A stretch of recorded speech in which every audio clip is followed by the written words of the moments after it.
All right, we're just seeing visuals there. The academic procession getting underway there at those Centenary celebrations in Fort Hare. Let's cross to our reporter, Aldrin St. Pierre, who's been covering the celebrations so far. Aldrin, so we're finally getting things starting off there. Well, Devon, tell you what, the students have decided to gather right outside of the main venue. This is the hall where the main event will be taking place, and just across the street, this is where the students have decided to gather. And remember that there was a court interdict that the university managed to get yesterday to ensure that these students do not come out and protest or gather. But as you can see, they've done exactly that. And looking at some of the posters, is that they are calling on the Vice Chancellor, Mr. Tom, to come and address them. They say that some of the issues have still not been addressed, and right now I'm joined by one of the students here and also the outgoing SRC member. Ayanda, thank you so much for joining us. What are some of the grievances that you guys have, and why have you guys decided to go against that court interdict? Yeah, thank you very much. What is happening is that we have three main issues that are affecting our students. One, we have all first-year students who have not yet received their allowances. We are saying that we can't celebrate the centenary whilst our brothers and sisters they are still sleeping on empty stomach. Oh dear, so we had some live footage there coming from Fort Hare. Students going ahead against that interdict for them not to protest outside the Fort Hare University, where those centenary proceedings have gotten underway. We saw earlier the academic procession starting. In fact, those visuals on your screen at the moment. And just following those visuals, we had crossed to our reporter, Aldrin St. Pierre, who was outside with students protesting. And as I said, going against that interdict not to protest, again, bringing up some student issues outside that venue there. We'll try and touch base with Aldrin St. Pierre in a short while when we try and get hold of him. So this week's data points to the possible hardships that loom in the South African economy. The Reserve Bank announced that the interest rate would stay stable. We also had inflation moving just about a percentage point up. The central bank has cut its growth.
Ladies and gentlemen, can we prepare for the entrance of the President of South Africa, Mr. Jacob Zuma, and the President of Zimbabwe, Mr. Robert Mugabe.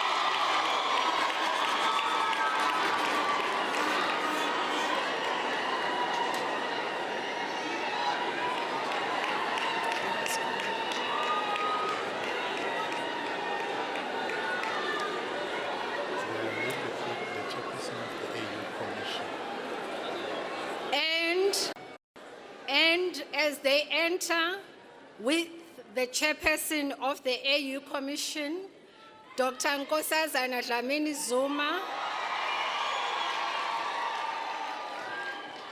may we please honor the motto of this university, which is, "In your light, we shall see the light."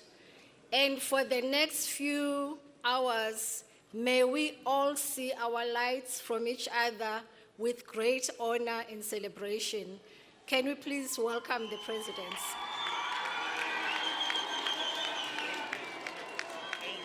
And the AU chairperson.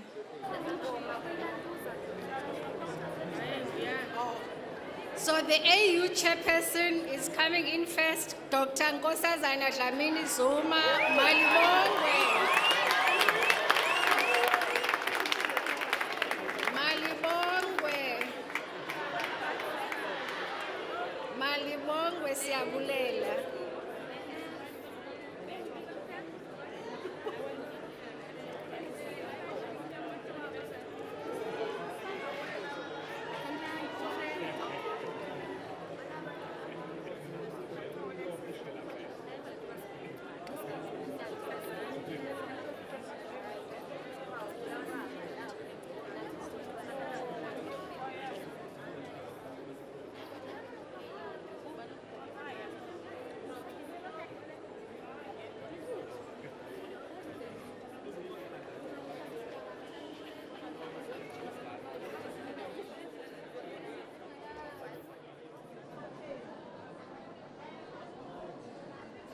Well, welcome to Fort Hare University here in Alice in the Eastern Cape, where hundreds of people are gathered here at this venue, the sports complex here at Fort Hare University, to celebrate the 100 years of existence of this iconic institution.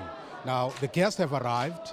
We've just seen an academic procession coming in through. We've seen other guests coming through, including Nkosazana Dlamini Zuma, the chairperson of the AU Commission, has already arrived.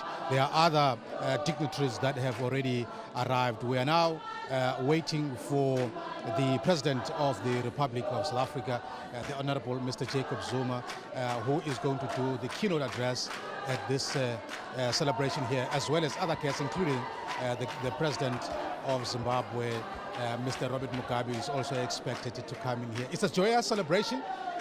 Everybody seems to be very excited to be here. They've been singing, they've been ululating, really recognizing this moment. It doesn't come quite often that you would see a celebration of 100 years.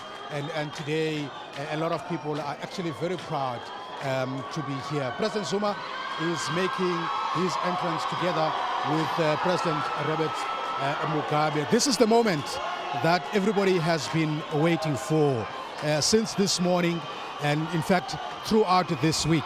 And we've been waiting for this moment when President Zuma and President Robert Mugabe of Zimbabwe will then arrive. As you can see, they are now walking on the red carpet. The procession entering this auditorium at Fort Hare University. I'm sure to President Robert Mugabe this moment brings a lot of memories, having been a student here in this institution, with him being here today, walking hand in hand with President Jacob Zuma. It brings a lot of memories for him that this institution still stands even after so many years. He's going to deliver an address as a former student of this university. I'm sure it's going to be very interesting to listen to that speech.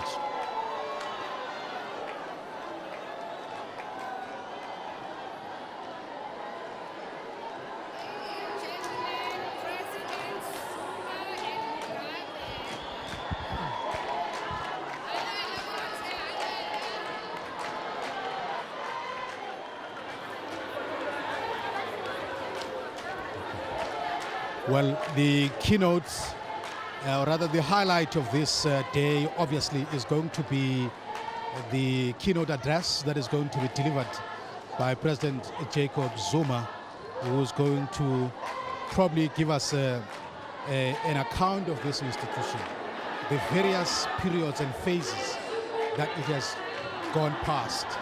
And at times, when we talk about Fort Hare University, we tend to talk about it in romantic terms, that it was this institution that produced leaders, and tend to forget that it was an institution, in fact, that has gone through very, very difficult circumstances.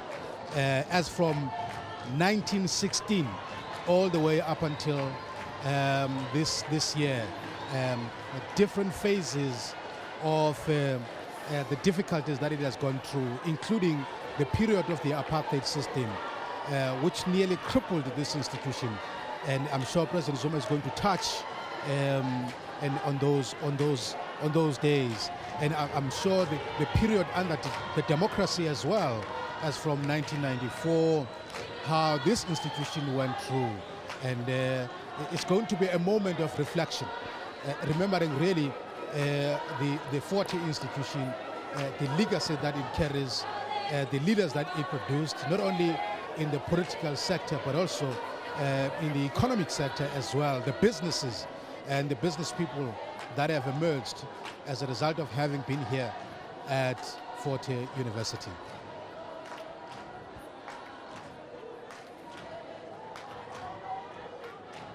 Sure. Yeah.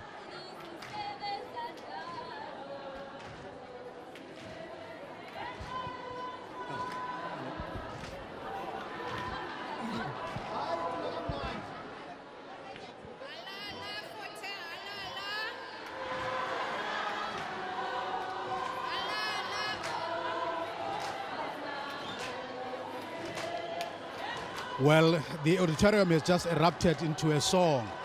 It says, Asinavalo, meaning that we are not afraid. This moment has really arrived as I welcome my colleague here, Unathi Pingose, who has been working very much tirelessly in covering this story throughout the week and observing all the elements that lead up to this point where we are.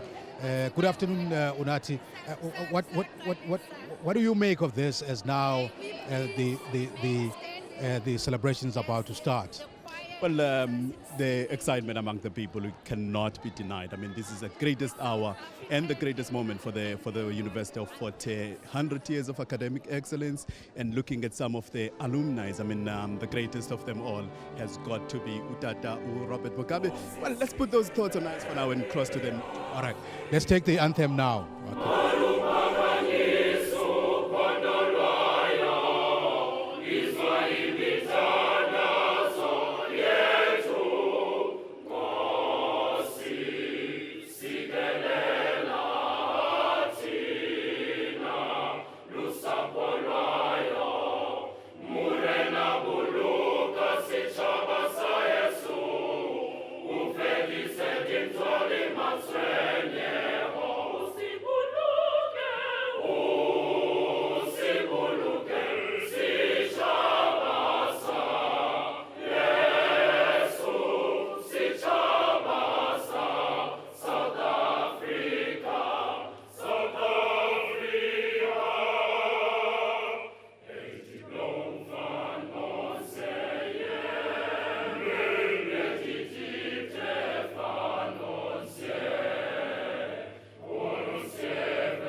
We may be seated. Thank you.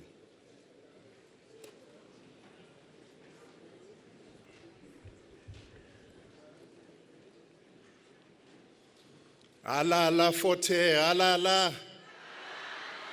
Alala Africa, alala. Alala President Zuma, alala. Alala President Mugabe, alala.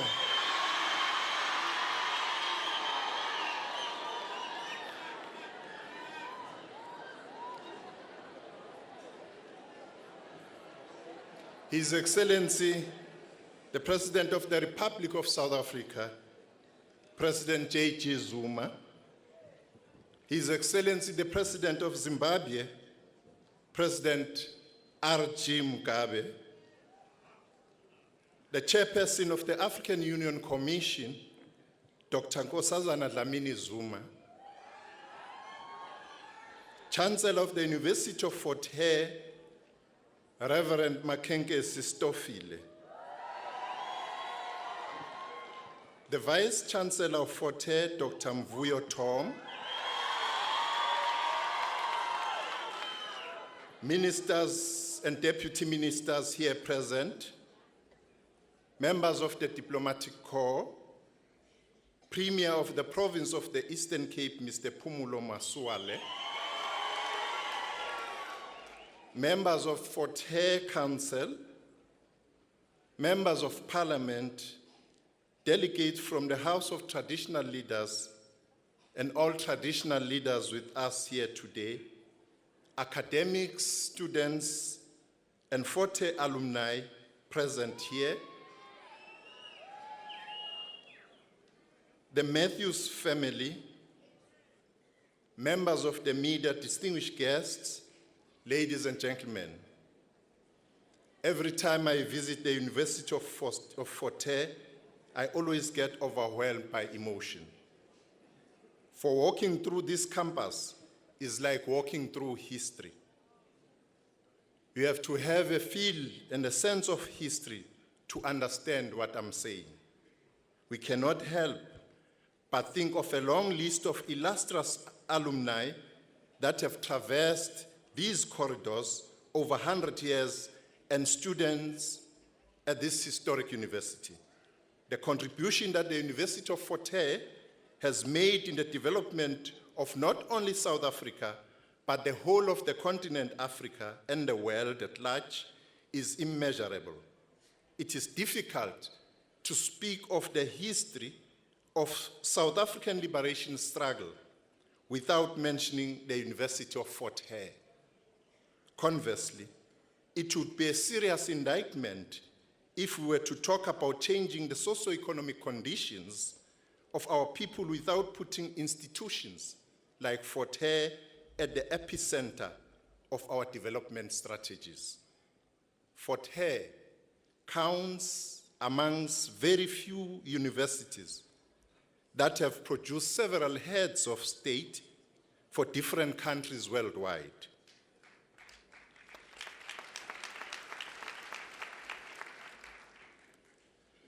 These heads of state include, among others, Cesare Sekgama, the president of Botswana, Ntsumo Kgetlhe, the former prime minister of Lesotho, Yusuf Lule, the interim president of Uganda, our beloved President Nelson Mandela, South Africa's first democratically elected president. It was President Mandela who once eloquently described the significance of Fort Hare in the following words, and I quote, "For young black South Africans like myself, it was Oxford and Cambridge, Harvard and Yale, all rolled in one," close quote.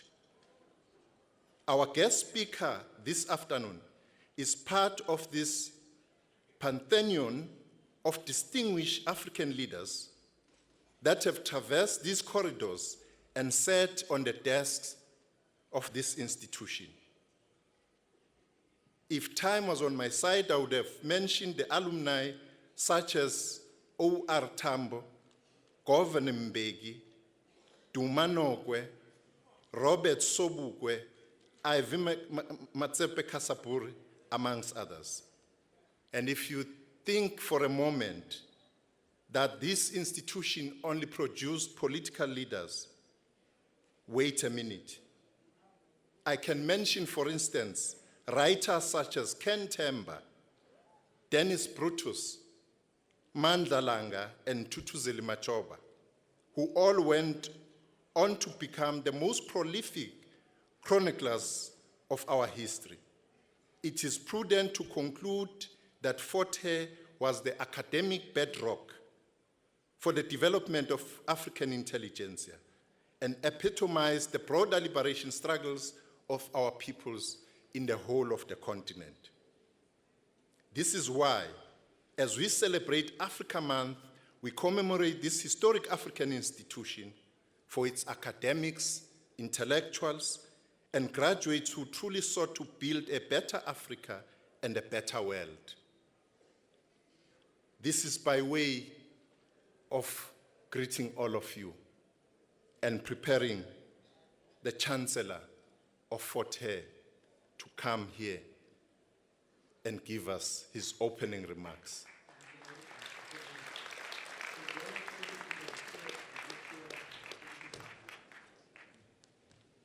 Ichokuboke mathoba endlovu. Uchaza bamatyatha ngaseqesi sangakwenzele nto. Ichokuwe ke thahla kandayeni. Umaqambu yagodhu kuthathwa zizizwe zakokwabo. Ndikhona apha endlini Mfondini. Uganga lelizwe liyaziwa. Siyakuthanda kaloku Mfondini. Siyakuxelengela Thabo.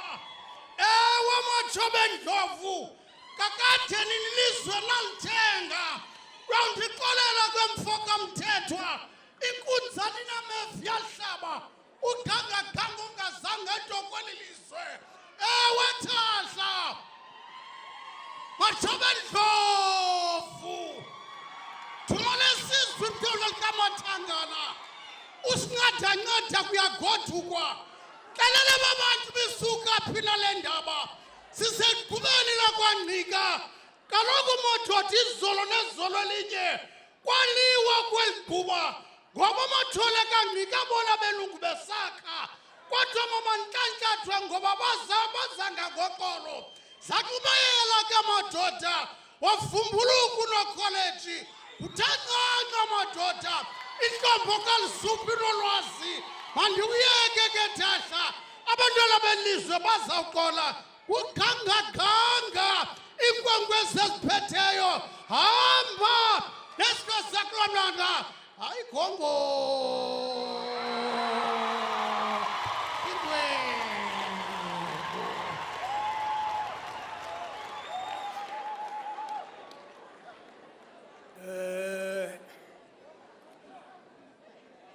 Let us say thank you to Imbongi yalapha kwaGagabe umfoka noJosi. Sixolise ke kumageledwana angayiqondiyo into ukuba Imbongi ayina timetable. I-timetable yayo livuso kuyo ngaphakathi. Thank you very much, Mdlangamandla. I also want to thank Minister Nathi Mthethwa for his excellent protocol list, which has made it much easier for me as a welcoming speaker not to reroute my steps after Minister Mthethwa's list, but to accept it and endorse it and affirm it. So in the traditional lingo of nowadays, yes, all protocol is observed. 47 years ago, I came to this university as a stumbling toddler fresher, graduated to be a sophomore, and so on. Even went to other extremes of staying longer for more than 25 years. So to welcome you to what I sometimes call my stomping grounds is a very sentimental responsibility on my part.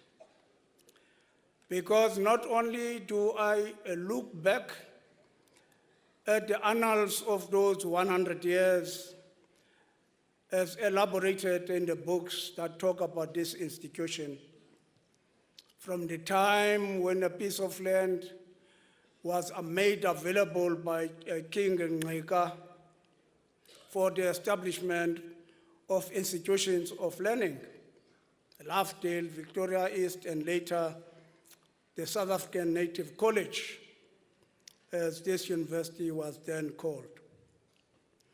Also, the donations made by the then Free Church of Scotland, which had found itself in Lovedale doing some missionary work. And from those efforts came together the sons and daughters of Africa, and I might say, Comrade Minister Naledi, there were not many daughters that came together at that time. It was mostly men who came together, the likes of Sol Plaatje, the likes of Mapikela, W.P. Khubusana, John Knox Bokwe, you name them, who conceptualized what must be. And ultimately gave us this institution for the education of African children and for the development of these rural areas, and indeed for the improvement of the African people. I said the mission statement of the great Nceka chief of Nceka, Kalwaganda, Kamlao. I think we have done something in that direction. You will hear from the speakers the road we have traversed. You will know from your own experiences of walking up and down the Freedom Square.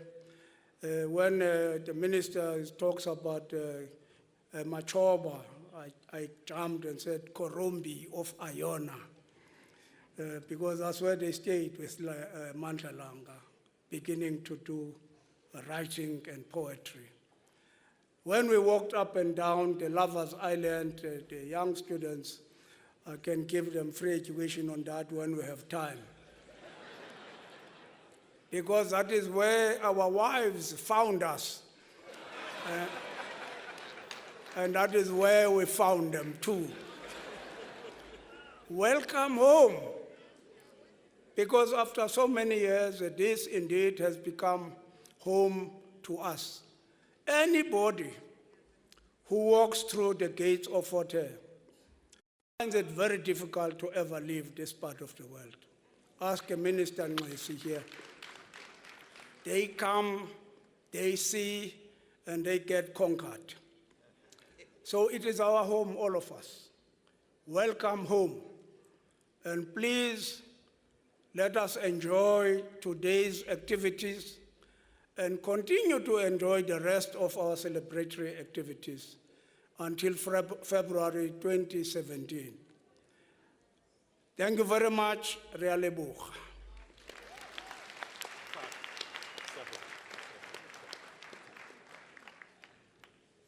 Thank you, Reverend Ambassador, Chancellor Stoffel. At this point, we will request the Premier of Eastern Cape to come and give us his words. Thank you.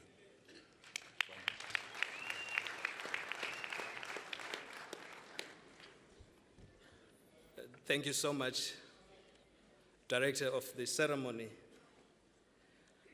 Let me also join the Chancellor of the university in his wisdom in acknowledging the illustrious list of dignitaries that the program director has so acknowledged. To borrow from him, but merely ask to add to that list the Speaker of the National Assembly, the Deputy, and all the speakers, of course, due recognition to the traditional leadership present in our midst, but more importantly, apha simi kumhlaba wakwaRharhabe, ikumkanikazi anoloyiso. May I, on behalf of the government of the people of the Eastern Cape, extend also a word of welcome to the distinguished guests, the luminaries, and the alumni present in this auspicious occasion. Forte turns 100 years, a very historic milestone in the life of this premier institution, an institution that has been termed a crucible and a bedrock of the development of Africa's children. One writer, Aikwe Ama, had this, and I quote, "A people losing sight of origins are dead. A people deaf to purpose are lost. Under the scorching sunshine, there is no difference. Their bodies are mere corpses awaiting final burial," close quote. We've come here today to pay tribute to the shrine of our origins, lest we become mere corpses awaiting our final burial. We've come here to salute an entire generation that never betrayed its mission so that we can rediscover ours. Here on the banks of the Kume River, many battles were fought against our erstwhile colonizers. It is here at Forte that our continental leadership was produced. It is here, indeed, where the steel that runs through the veins of our continental leadership was tempered. It is here at Forte that the seeds that germinated into our long walk to freedom were born. It is therefore indeed a singular honor that as the people of this province, the home of the legends, indeed the home of Mama Frida Bokwe, the home of Governor Mbeki, the home of many illustrious sons that have been produced by our struggle for liberation, that I have the honor to say you indeed most welcome. Please enjoy yourselves. Thank you.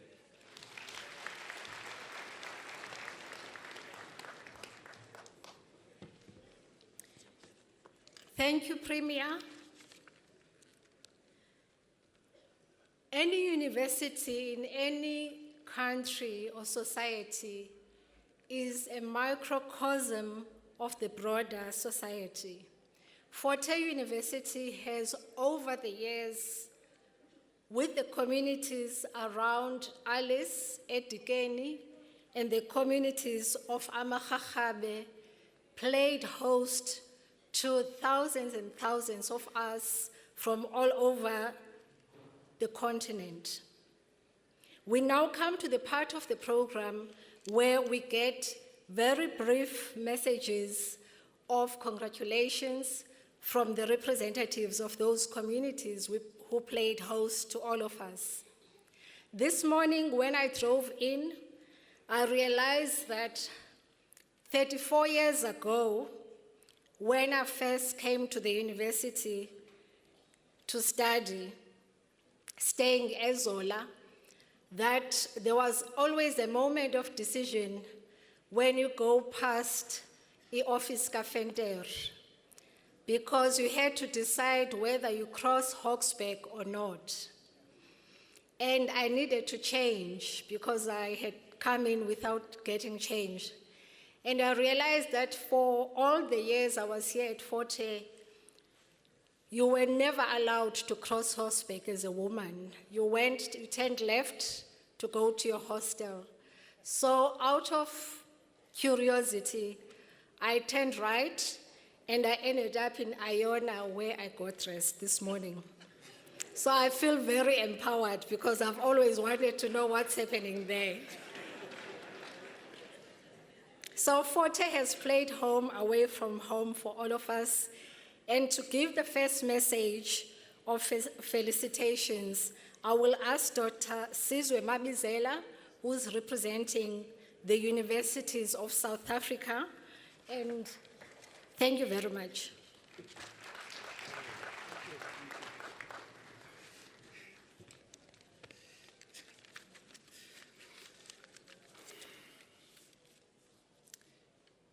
Halala no college, halala. Halala no college, halala. On behalf of University South Africa, I have the great honor and privilege of conveying our heartfelt congratulations to the students, staff, workers, and the leadership of this fine institution on the occasion of celebrating its centenary. The contribution made by Forte is immense. This university occupies pride of place. Many of us who had the privilege of going through its hallowed halls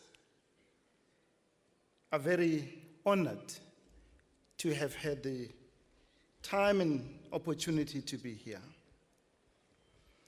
We are deeply grateful for all that this university means to many in our nation and beyond.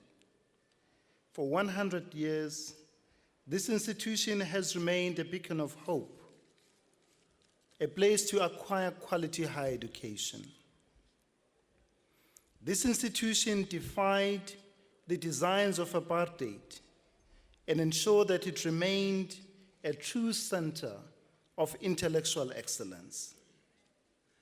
As I've said, I'm a proud alumnus of this great institution, and I will remain deeply indebted to it for the opportunities it provided many of us. At a time when reason, logic, and rationality have given way to anarchy, vulgarity, and destruction, we look to this distinctive university to produce leaders for our nation and our continent. At a time when disruption, mayhem, and romanticization of violence have taken hold in our society, we look to Forte's leadership to steer us in the right direction. And at a time when respect for each other and respect for authority have evaporated, we look to Forte to produce a new cadre of leaders. Forte, may you continue to shine your light for the next 100 years. For in your light shall we see light. Thank you.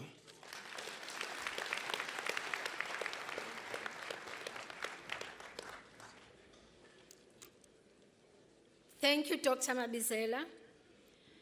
And I'll move on to the next speaker, Mr. Vianney Boy, who is the representative and the president of the University of Forte Institutional Forum, the people who make sure that we feel at home when we are here on this campus. Mr. Boy, please.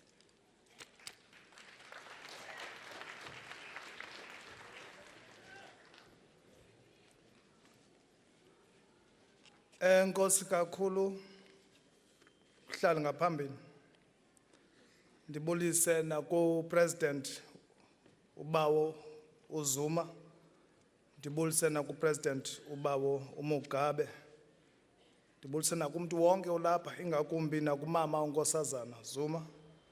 Nakomnye wonke, I don't want to mess up the protocol. Protocol is observed. Phambili nesimurenga phambili. Phambili nehondo phambili. Amandla. Amandla. Viva ZK Matthews, viva. Viva Mandela, viva. Viva Herbert Chitebo, viva. Amandla. There's no way you can begin to narrate the history of our African National Congress without alluding to the contribution made by University of Fort Hare, in particular by ZK Matthews, who was forced by the Boere authorities of this university, 1959, that he should abandon his membership of ANC if he wants to be reappointed as lecturer here. There is no way that we can begin to forget the great contribution that was made by alumni like Nelson Mandela, Oliver Tambo, Robert Sobukwe, and many others. But what is important here is that that is nothing else today but history. It is a history that we are proud of. It is a history that we want to promote and that we want to protect because it is our legacy. That is why, Madam Chair, we have to ask ourselves critical questions. The celebration will come and go. The celebration will definitely come and go. But we have to deal with critical questions to answer future questions. Today, I see the future of Fort Hare beyond the Centenary. We are the future. But there are lots of other questions that we should ask as we are looking forward. Sifuna ukuya phambili. One of those questions is that, where to from now? Which road should we travel? And who is going to give us that particular support for us to be stronger as we travel this road? And we cannot at any point craft the future of this university without the support of this community that is gathering here today. That is why today the IF Institutional Forum is not only calling upon the internal stakeholders, but it is also calling upon the nation of this country to support what has been left to us as our legacy, University of Fort Hare.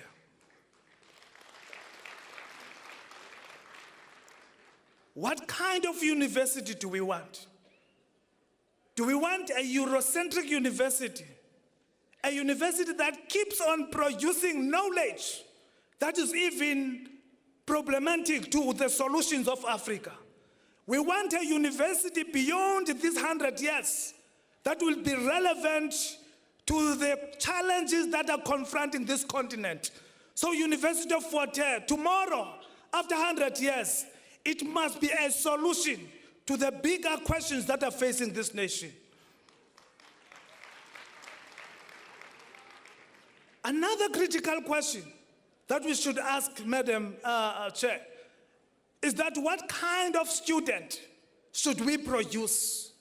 What kind of student that should be produced by these academics of university so committed? What kind of a student that should we produce? Should we continue to produce a student that is not law-abiding? Should we continue to produce a student that when he or she is frustrated, continues to destroy the property that we have fought for? We cannot fold our arms as IF. When our sisters, younger sisters and our children, when they are so frustrated to make a dialogue, to debate issues, continue to destroy our heritage. This is our heritage, and we cannot allow, whether you belong to any political party, you will never destroy this institution.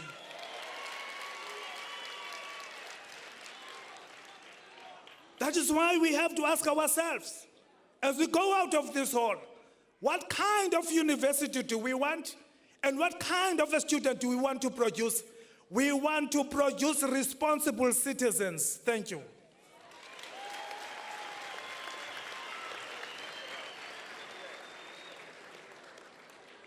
Siyabulela kakhulu Butvuyani boy. Kuye kutsho unendlebe nje unetyala, and we have to really do the right thing. Representing the leadership, the traditional leaders of this region, Amakhabe, especially Queen Noloyiso, Sandile Noloyiso. I will request Chief Benz Ngamashe to come forward.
Injojela yenjoli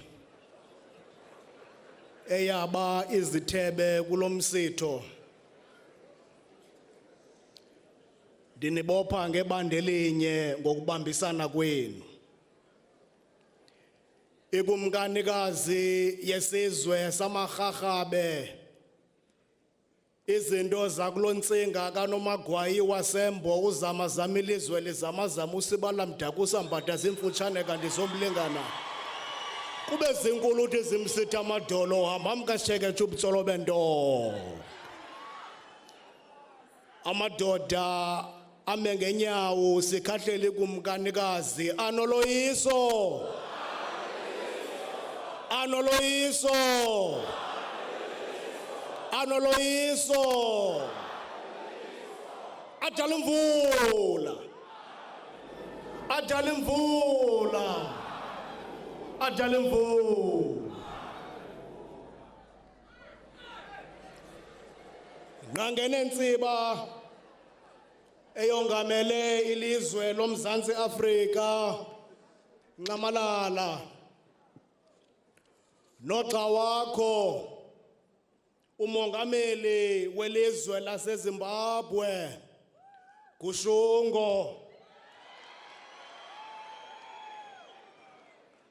Nqonyela engumthambisi wabathweswa Thathlakandayeni Matshobendlovu. Ikhankatha eliyinqununu kweliziko nebhunga lolawulo. Zonke izinxiba mixhaka izidanga nezidabane uquke nezigubhuxa zoshishino kuse kubathanjiswa benkosi. Marharhabe nezizwe ezize kusisitha umhlana kulombhiyozo ude uphumele kugwece lomgqiku olikamva leAfrika. Bhotani umoya ongcwele kaThixo wethu mawonifuka.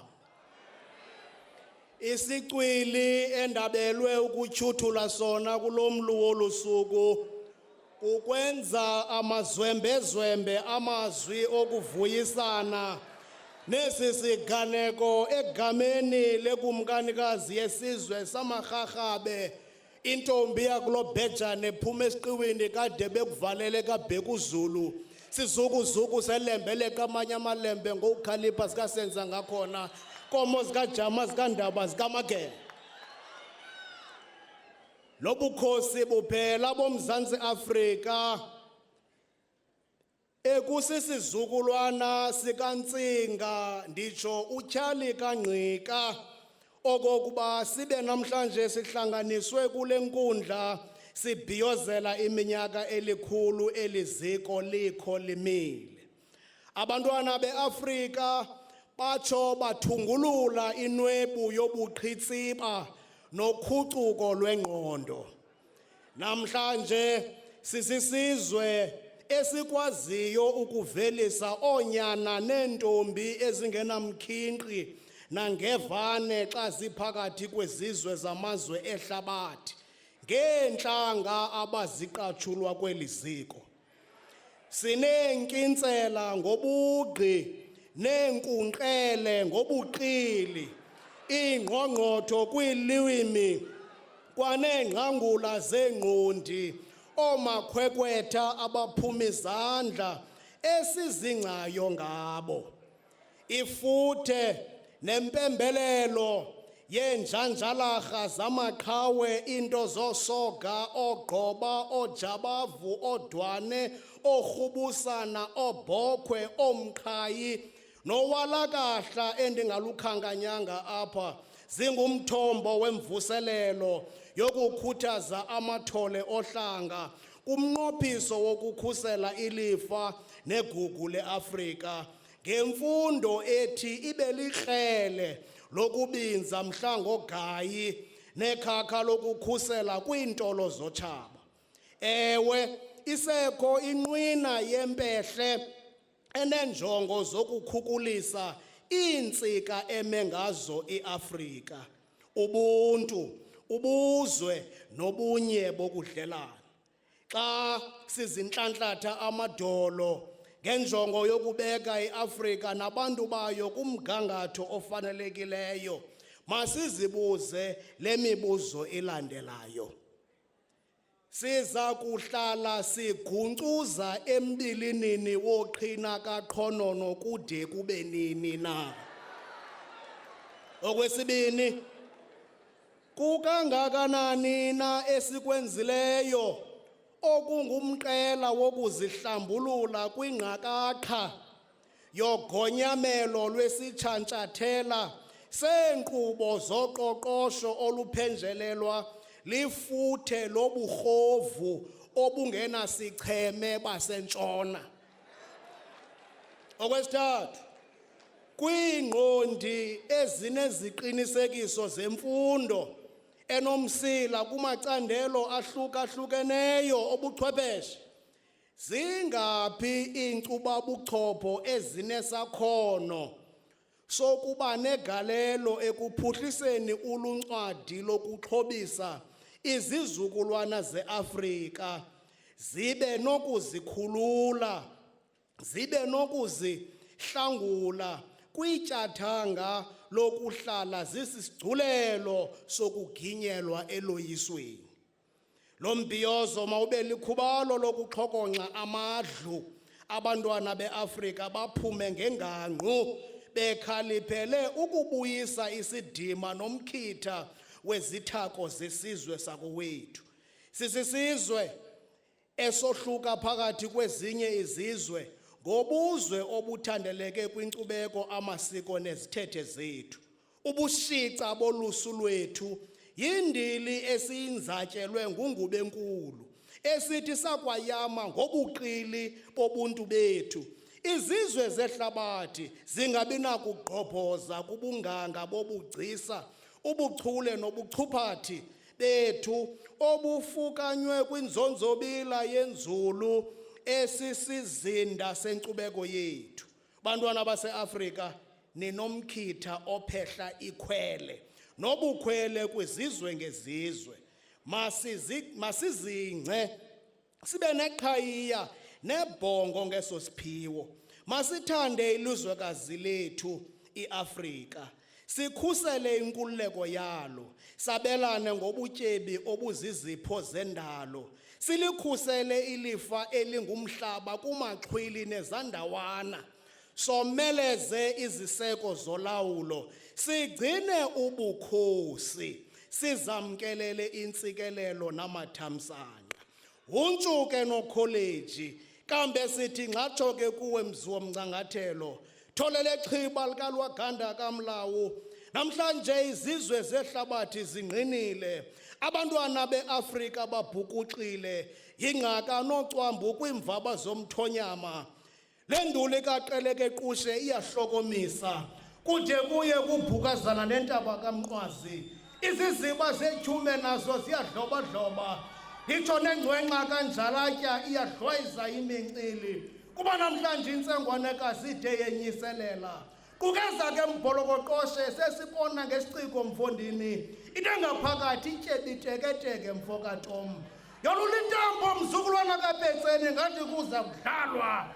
Izikhwenkce zeAfrika ziphume ngendlu zirhorho sikaVatala. Izinto zooJabavu nooMatthews zawurhola umzila.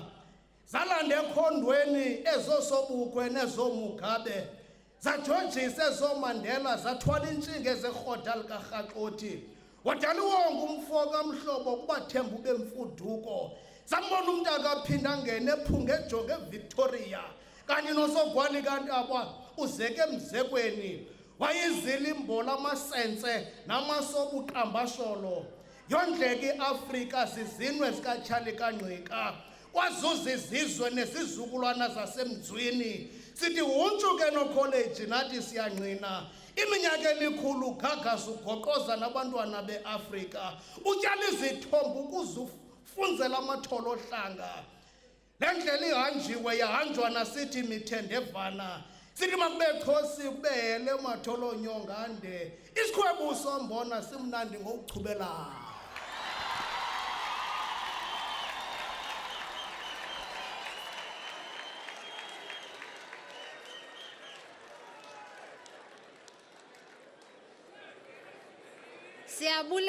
Siyabulela ku Prince Zolile Benz Ncamashe emele umama uNoloyiso anoloyiso.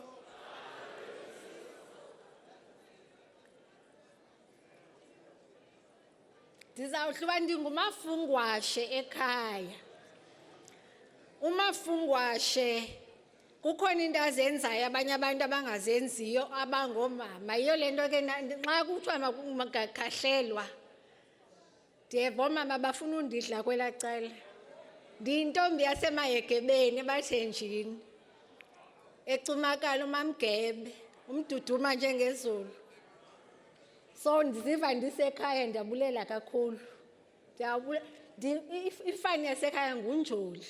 Xa uthetha ngoba ndiyinjoli kulo msebenzi ndiwenzayo kusho ukuthi ya amathamba ayashukuma. Ndicela ikwayari singenise.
Isha,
Ay, wenu yang bambezela,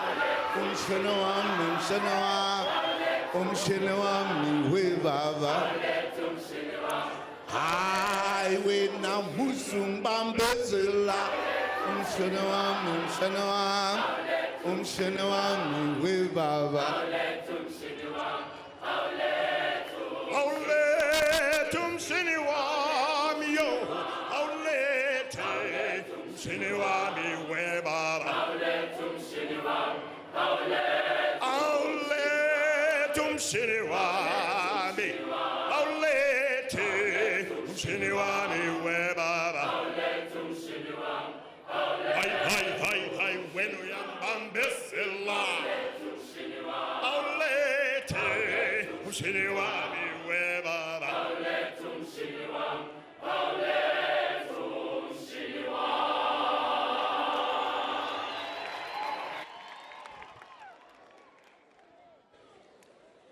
We thank the University of Fort Hare Choir.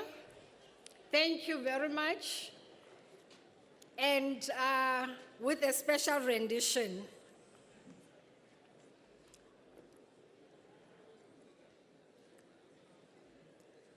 In the African communities and societies, there is always a belief that the spirits of our great ancestors of many generations past are still among our supernatural protectors that we have, izinyanya zethu. However, among them were especially powerful and respected spirits in Africa, and in Zimbabwe, a particular woman who represents that spirit was Mbuya Nehanda, the mother of the struggle, the first war of resistance more than 100 years ago in Zimbabwe. She was actually hanged. And for me, the fact that she was hanged for her beliefs, and then the government later saw it fit to build the Reserve Bank next to where she was hanged, links very much to the whole issue of socio-economic transformation and empowerment, and is particularly of interest because it was led by a woman more than 100 years ago. Africa's struggle continues, and especially African women's struggle for economic emancipation. And one of the symbols of that struggle for us is here today. Her Excellency, Nkosazana Dlamini Zuma, who is the chairperson of the African Union Commission. Your Excellency, my prayer and many other of our prayers is that may the spirit of Mbuyane Handa live in you as you continue to fight the war. Thank you. Will you please address us, Madam? Malibongwe. Malibongwe. Malibongwe. Igama lamakhosikazi.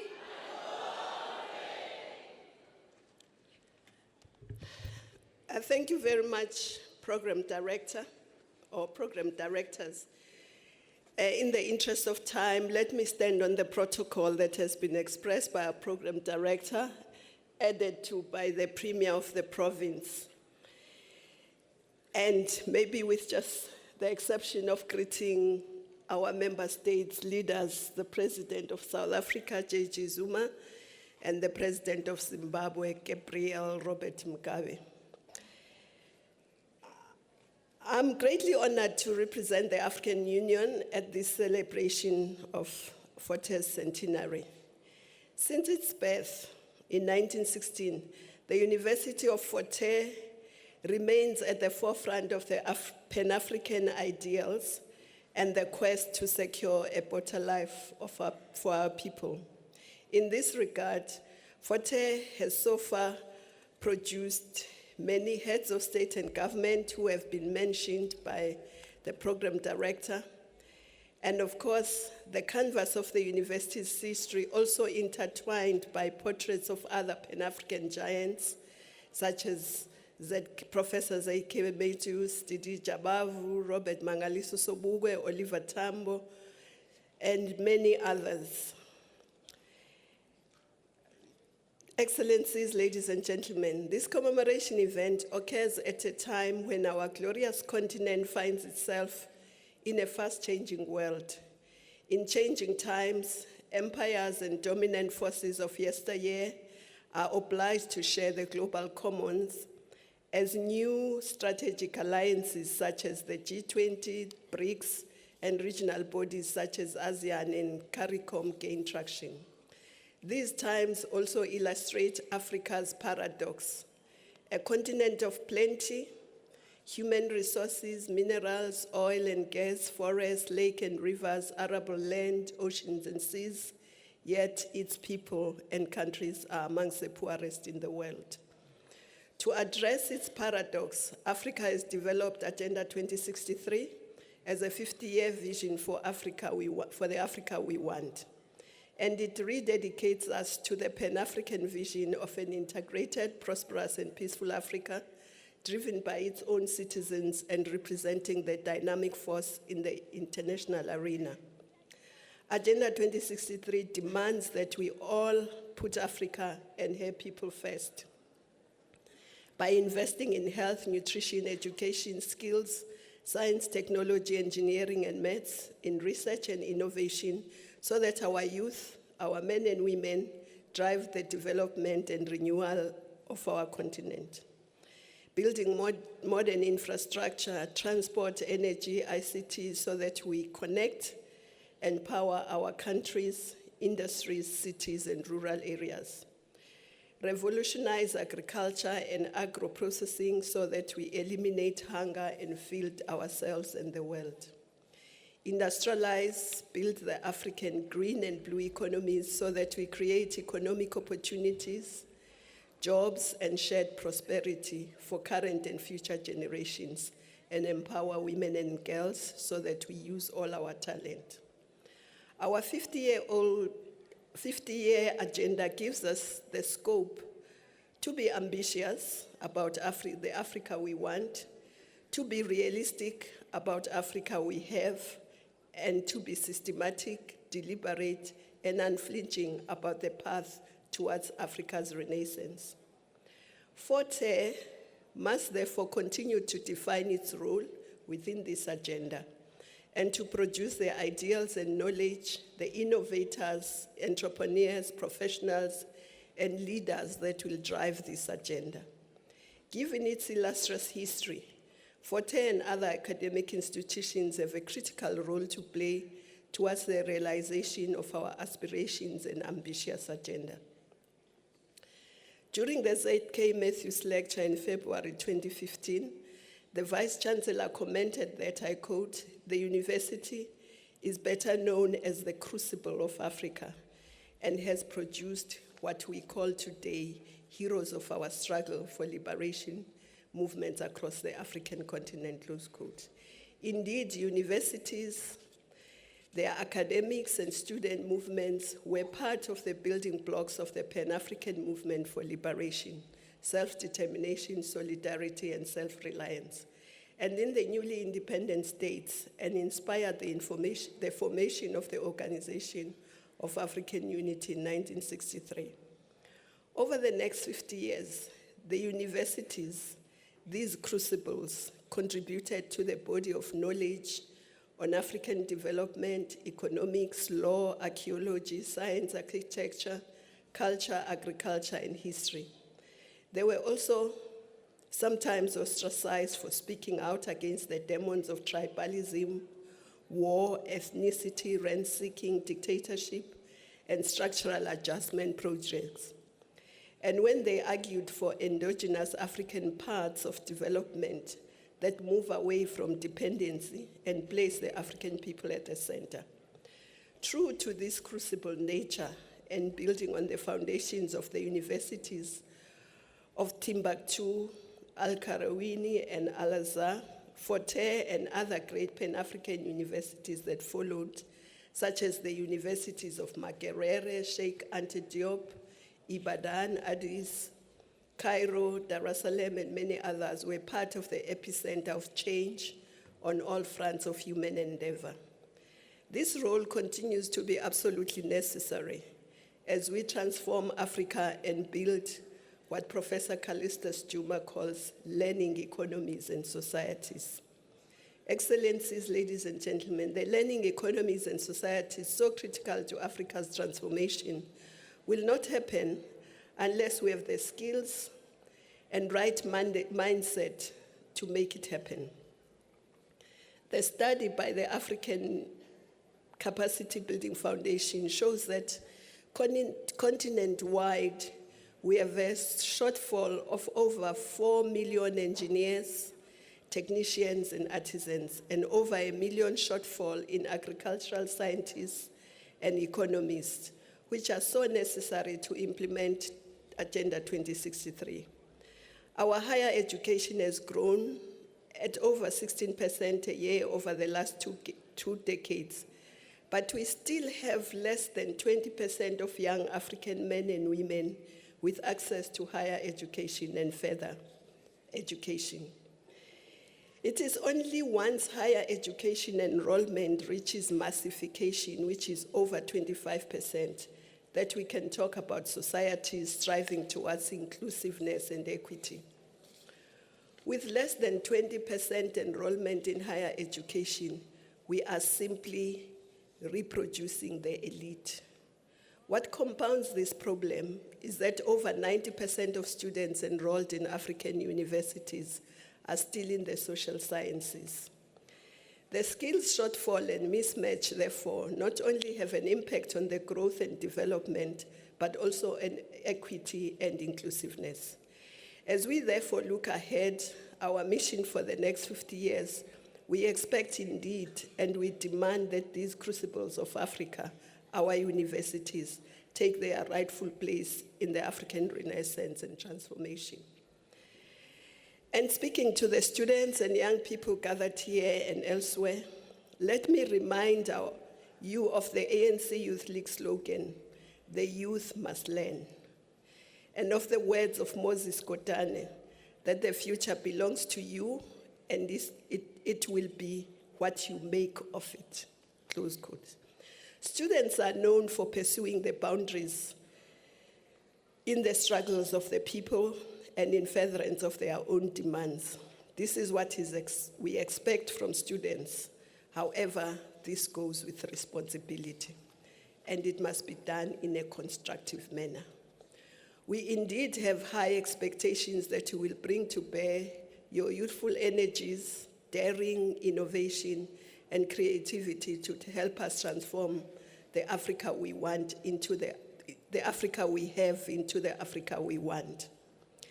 As the young Sobukwe, a product of Fort Hare, said, I quote, "You have seen by now what education means to us. The identification of ourselves with the masses. Education to us means service to Africa. You have a mission. We all have a mission. We must be the embodiment of our people's aspirations," close quote. Excellencies, ladies and gentlemen, Fort Hare has been called a barometer of African thought.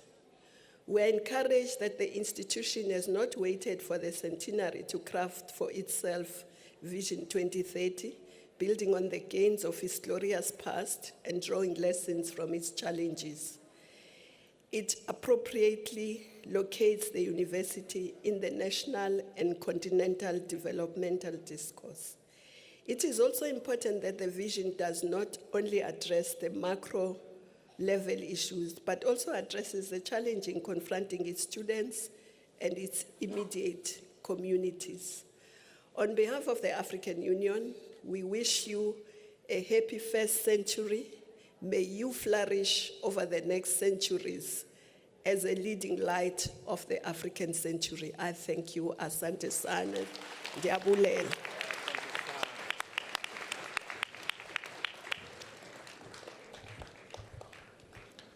Thank you, the chairperson of the AU Commission, Dr. Nkosazana Dlamini Zuma. As we receive to the stage one of the leaders of our continent, Nkosazana Dlamini Zuma has reminded us about Fort Hare and its role in building strong organizations like the ANC Youth League. That this was the strongest branch of the ANC Youth League in 1948 under the leadership of A.P. Mda, who later, after the death of Lembede, became the president of the ANC Youth League. Many contributions. Allow me, ladies and gentlemen, and it's my singular honor to ask and request our leader, the President of Zimbabwe, President R.G. Mugabe, to come and address us.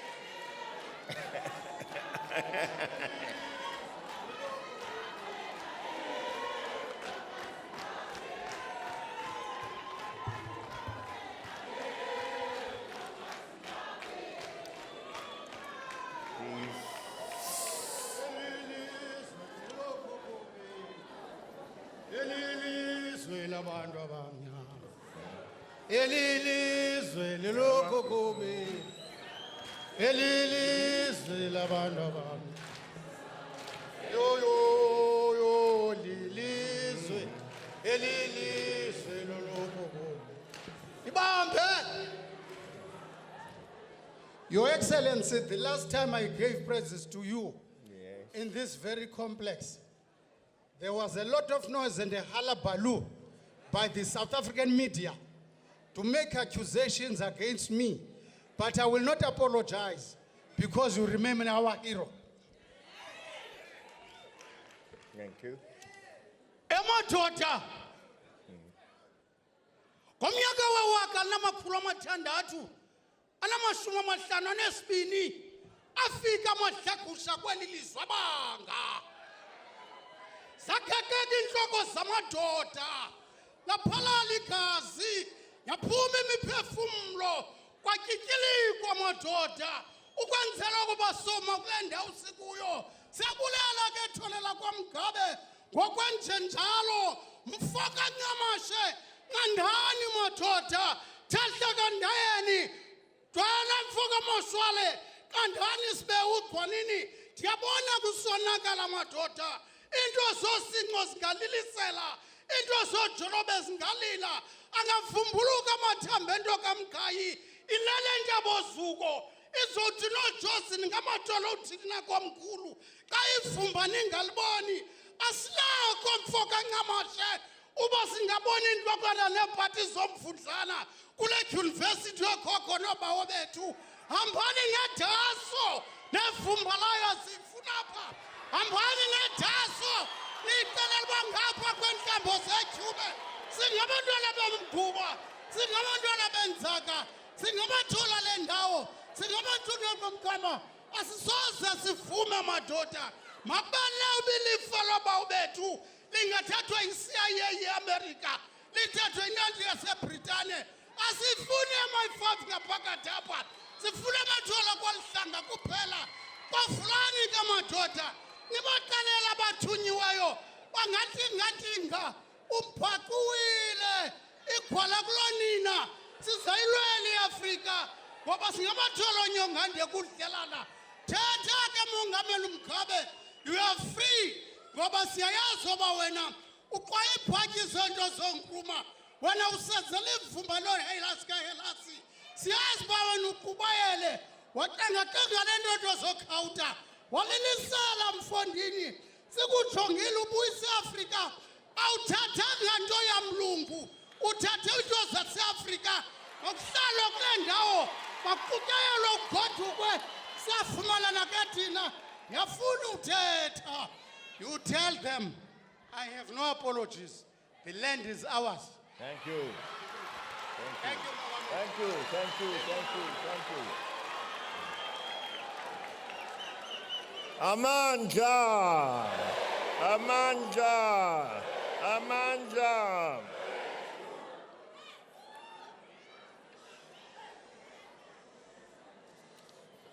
Your Excellency,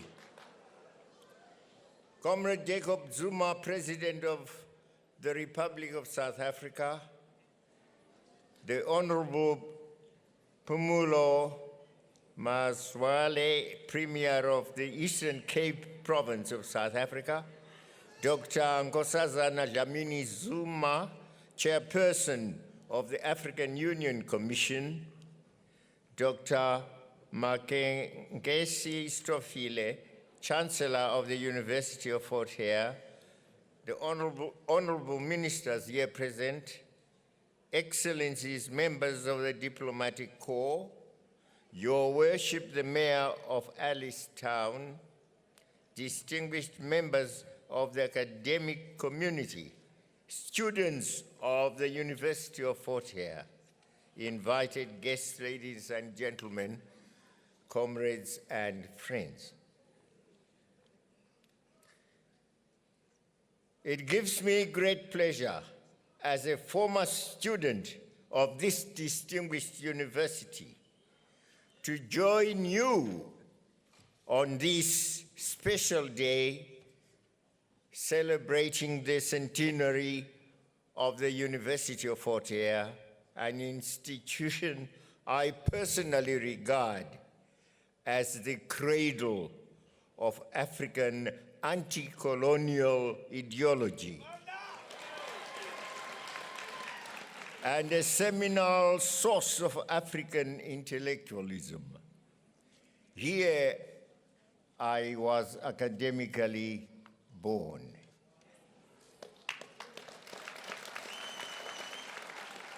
And here I was transformed.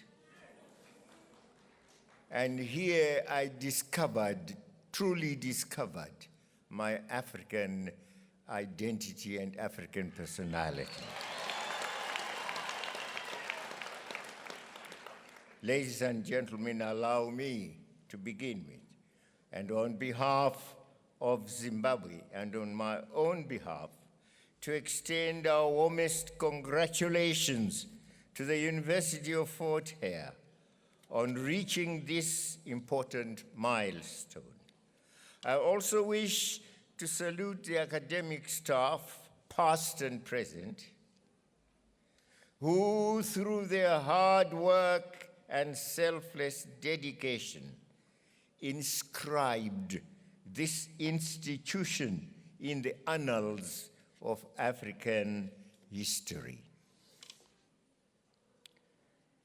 Ladies and gentlemen, the word Hare has a special meaning. It's a little animal, I'm sure.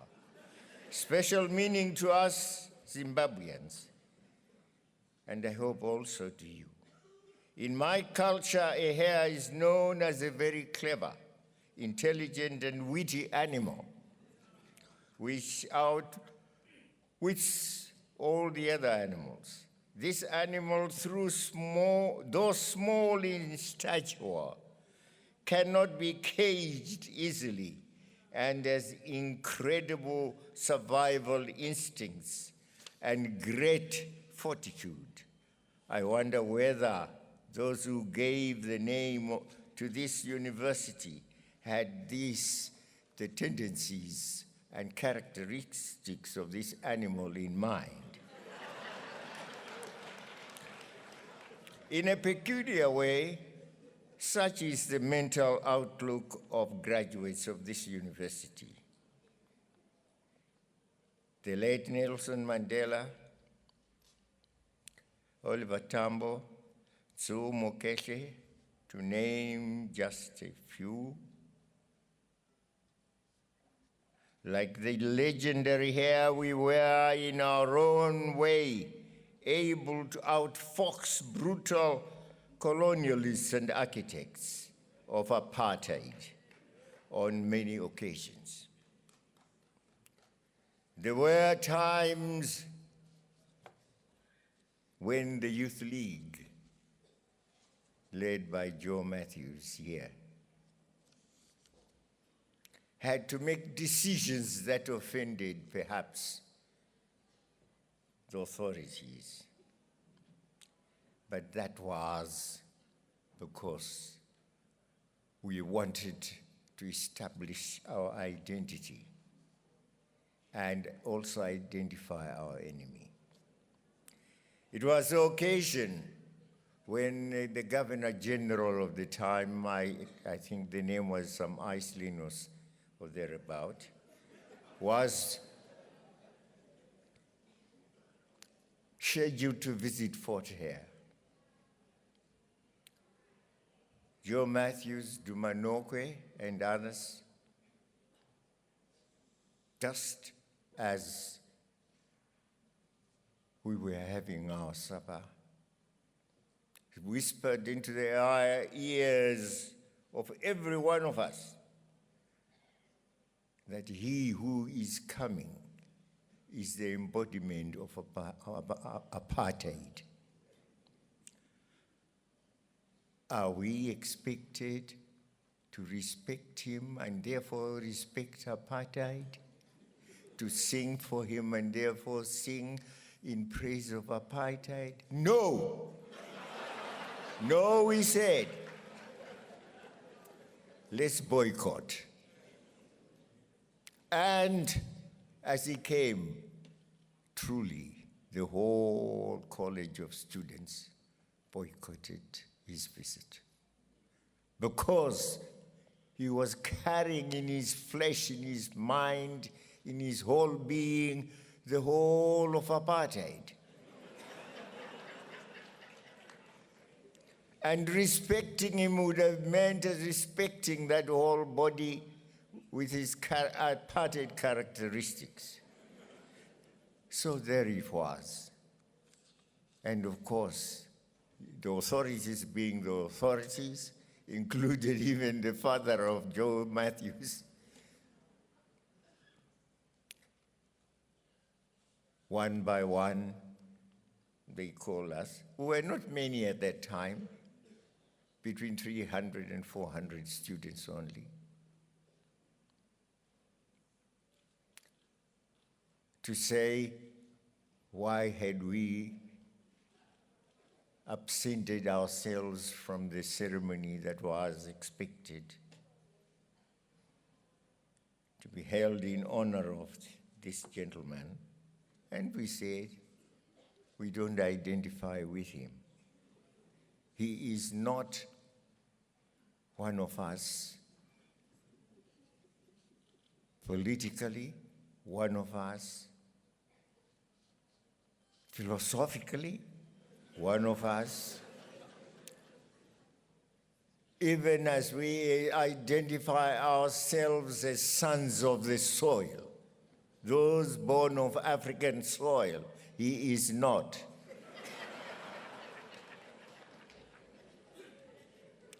Well, there it was.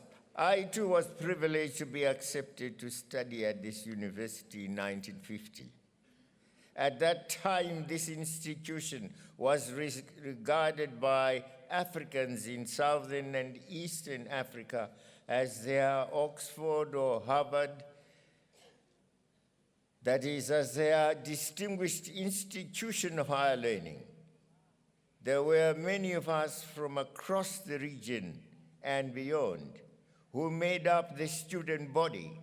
Here we were, young, energetic, strong-willed, and heavily involved in campus politics. We used to cross the Chumi River to hold our meetings, to go to Sandile Scope sometimes, to whisper to each other as to what had happened, and sit and analyze the international situation. Gandhi had left South Africa. He had gone to India. With Nehru, they had combined as leaders to lead the struggle through passive resistance, struggle for India's independence. If they could do that, why can we in Africa not do it? That is the nature of the discussions that went around. True, we went to our classes, we attended, we went to our laboratories, we were there, but outside, we had the young leaders of the Youth League leading us and injecting, infusing into us that Africa can only be liberated through sacrifice. Gandhi and Nehru did it through passive resistance. We could try passive resistance. If passive resistance could not succeed because the enemy has bullets, but even stones, we can use stones. But we can also, in due course, use the same bullets. And this, you see, this is what led to Umkhonto weSizwe.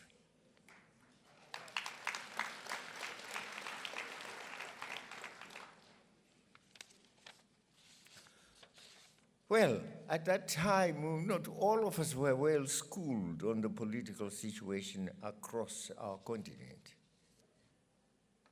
However, it was during this period that most of us became aware of the colonial yoke across our continent.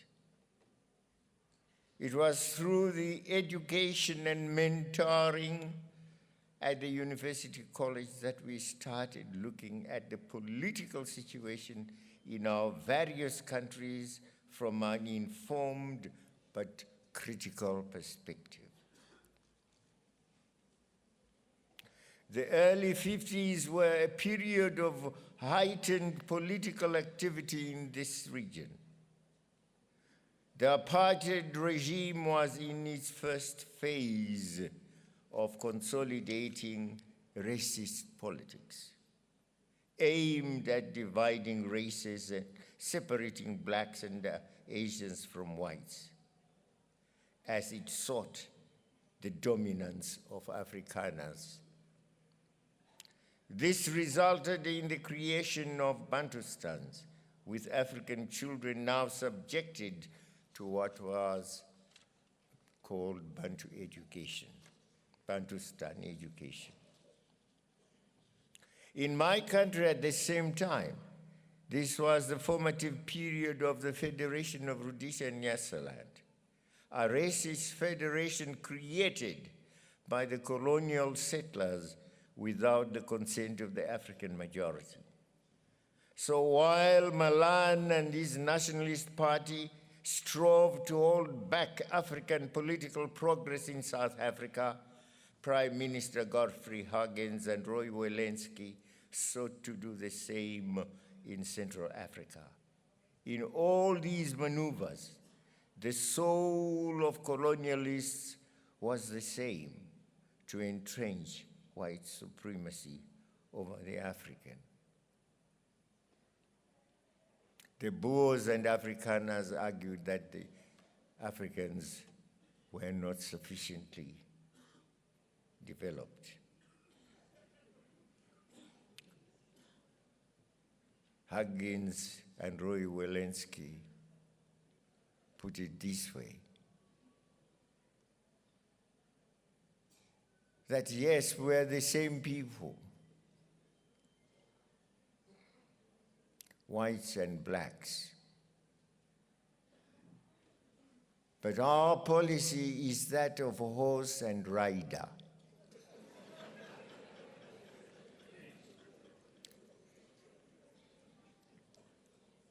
To make progress, to move forward, cover space, distance, horse and rider must go together. But then who was to be the horse and who was to be the rider? That was the issue.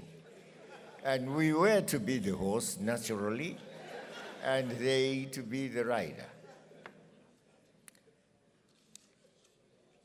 But when the horse is angered, you know what it does.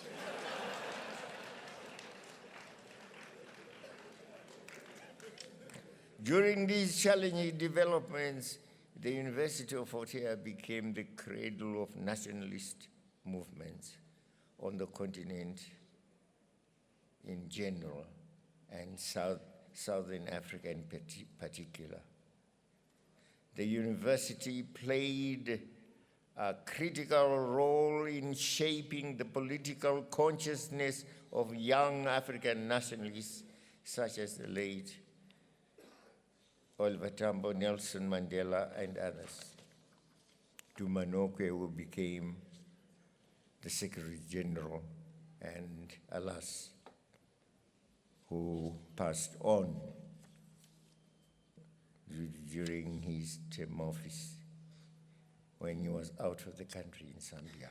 Comrades and friends, it was during my days at this university that I fully became aware of the evils of settler colonialism. Oppression and segregation were at their peak in this country. Day after day, we heard news of police brutality, mass demonstrations, and forced removals of black South Africans from their homes. This, in a way, galvanized our commitment to fight against all forms of oppression and injustice. Resistance to apartheid took firm root during the 1950s at this university. Ladies and gentlemen, Fort Hare University has thus produced great politicians and economists who have made significant contributions to the development of their countries. I've mentioned Nelson Mandela and Duma Nokwe and others who fought tirelessly for the liberation of this country and sacrificed part of their lives, 27 years in jail, Robben Island. When Mandela came out and I visited, I went to Robben Island to see the place.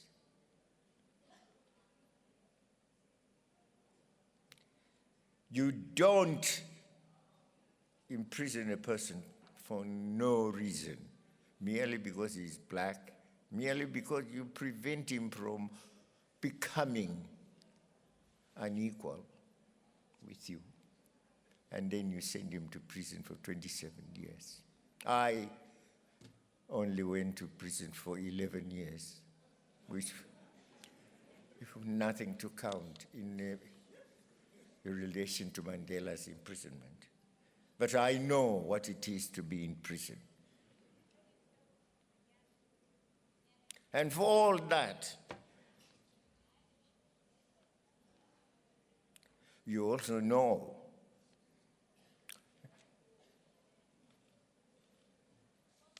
that to imprison a person for no crime is a criminal act on your part. And that is why, as we became independent, we did not say to Ian Smith, you go to prison for 11 years. No. We said to him,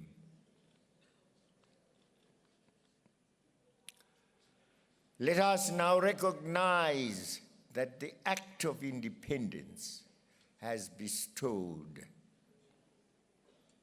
the same identity, political identity, on us.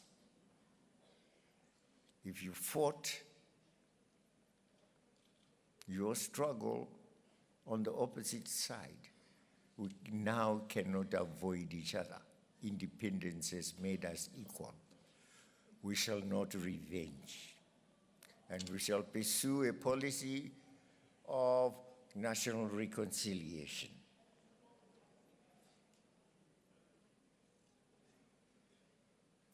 And Ian Smith and myself used to talk to each other thereafter. He was a member of parliament. But I say to him, as long as you comply and you obey, fine. And yet it is one farm, we didn't take it away from him.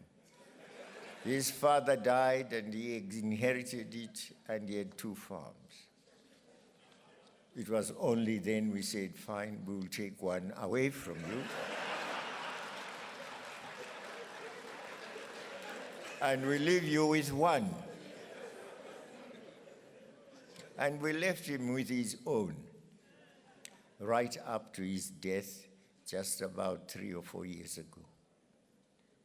He died, I think he died here, and decided to be turned into ashes.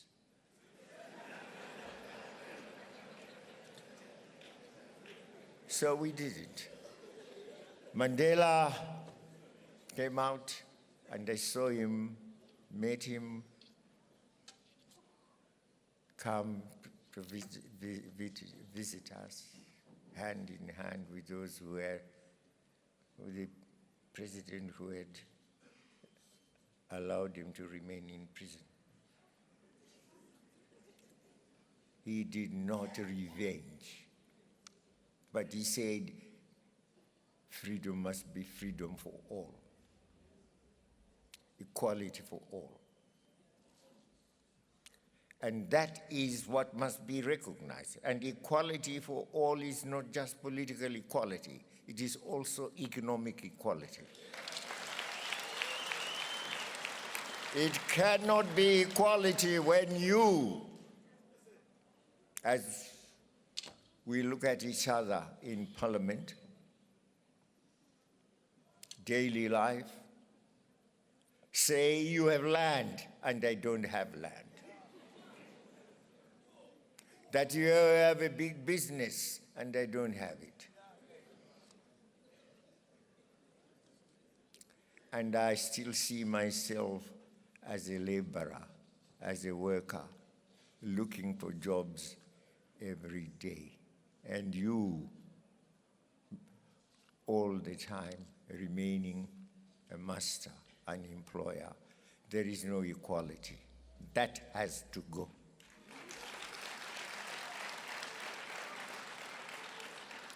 That has to go. If it doesn't go, I know the young people who are coming up are impatient. They will make it go.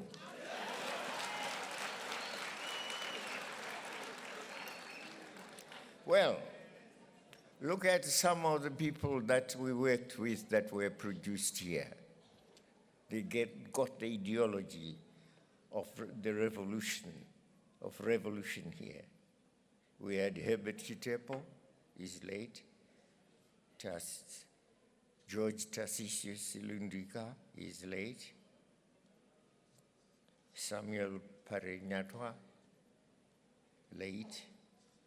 And Robert Mugabe, who is still alive.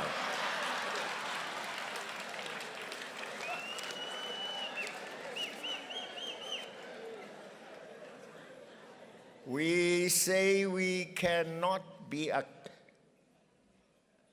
equals when economically we are not equal.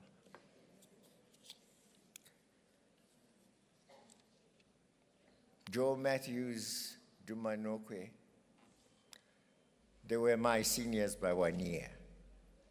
They finished their degrees a year before I did. And the talk here was that Fort Hare was regarded as an inferior institution. At the Wits, there was talk that Africans are not capable of doing certain degrees. They cannot do law. We had certainly Z.K. Matthews as a lawyer, but generally they said the Africans cannot do those things that are of an abstract nature. We are people who are used to look after cattle, goats, and sheep. We think in concrete terms, not in abstract terms. Now, law demands that you think in abstract terms. You must know what a crime is and what it is that makes a crime a crime.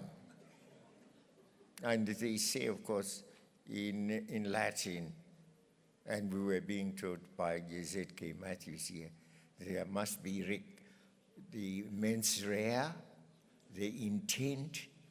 There must be the action to go with the intent for the crime, for an action to be a crime. So the mens rea, the actus reus, that is action, together. And Africans cannot conceive that. So Joe Matthews had done a degree in arts, BA, I think it was English and history. Tumanokwe in science. They say we must go to the Wits to do law and blow, I quote, blow that myth. And they went to the University of the Wits and blew that myth and became lawyers. That's how Joe Matthews became a lawyer, Dumanokwe became a lawyer. But they were motivated by the fact that we were being demeaned and despised as inferiors and wanted to prove that an African has the same qualities, mental qualities, as a European. So it has been a long struggle to prove that we are also equal people, and even to prove that we are also human beings. Even now, we are still there, wanting to prove, continuing to prove that we can run our own affairs in Africa.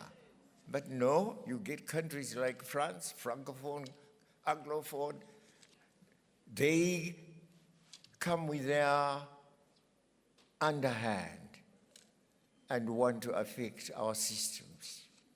Lots of NGOs. Every country in Africa, you will get about 1,000, 3,000 NGOs, which are supported by either France or both France, Britain, America, etc.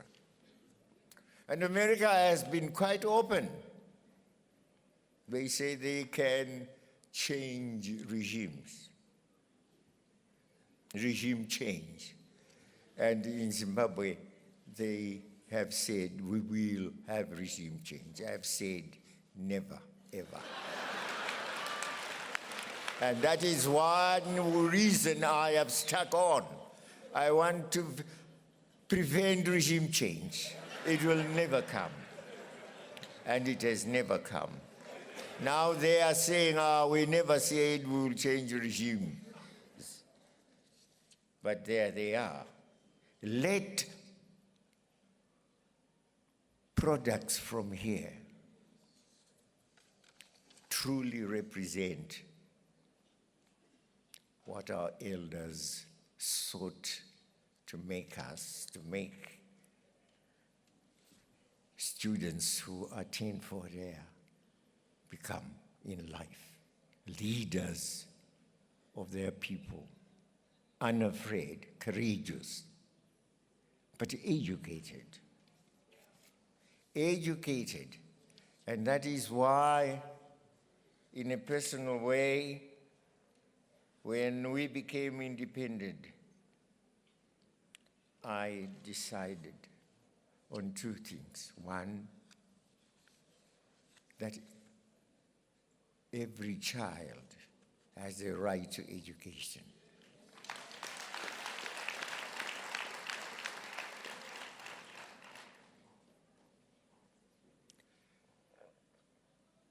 That our education naturally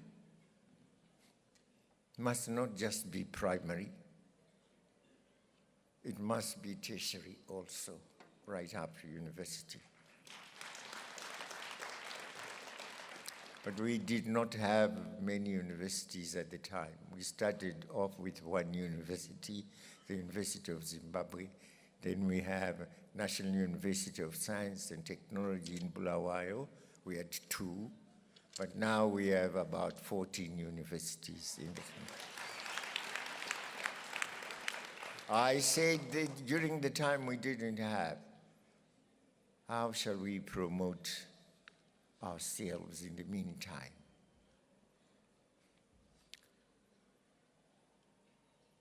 The universities, whether they were 2, and even when they became 3, 4, 5, 6, they chose only students who had maximum passes at the secondary school level.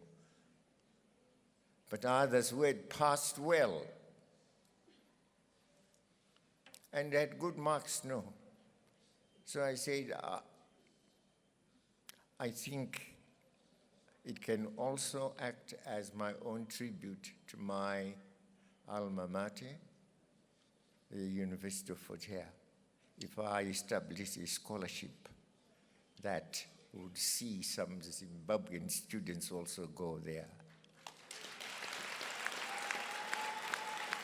So, under the Presidential Scholarship Fund, between 1995 and 2016, we have had some 3,679 students completing their university studies in South Africa generally. Most significantly, 3,010 students have graduated from the University of Hare.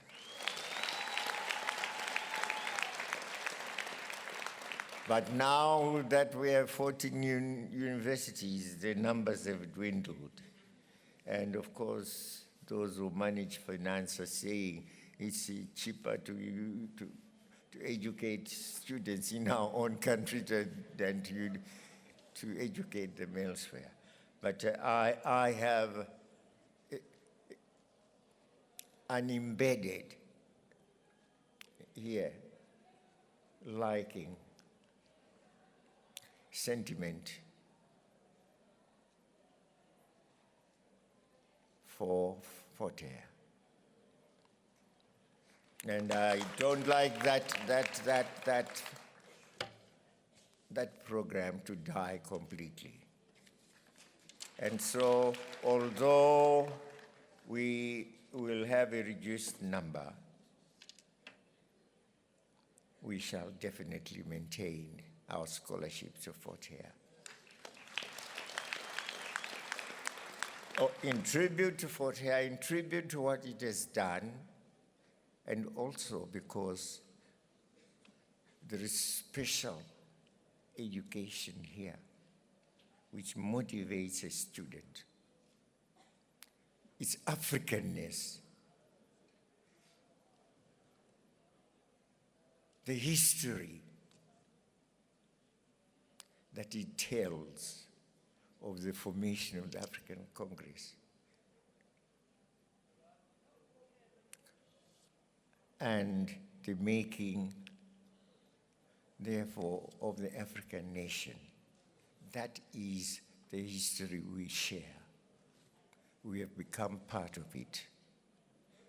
When our organizations were formed in the first place, they were all formed on the basis of the African National Congress, which had been formed much earlier in this country. But allow me to take this opportunity of expressing my gratitude for the support rendered by the government of South Africa in facilitating the enrollment of Zimbabwean students at this and other institutions of higher learning. This is testimony to the special relationship that exists between our two friendly countries and their people. This indeed is a relationship that is cemented by our common history, our cooperation in the liberation struggle, our kinship ties, as well as marriages, by the way. We have not always come to South Africa and gone back empty-handed.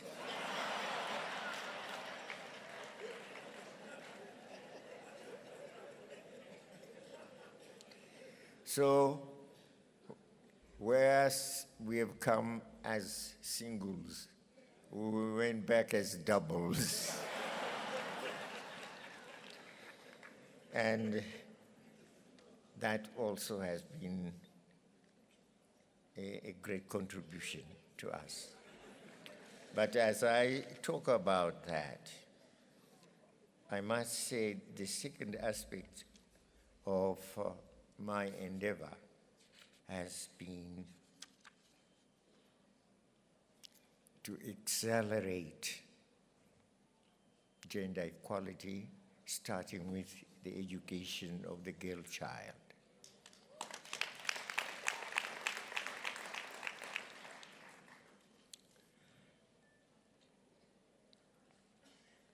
We have had a tradition that only the masculine guys deserve to be educated, boys. The girls, they'll go, they'll get married, amalobolo, well, they won't contribute much. But now, it's no, let's educate them on an equal basis. And so we have promoted gender education and also gender equality in terms of the boy child and the girl child within families. Previously, for example, a woman was regarded as an inferior to the husband, subordinate to the husband, throughout life.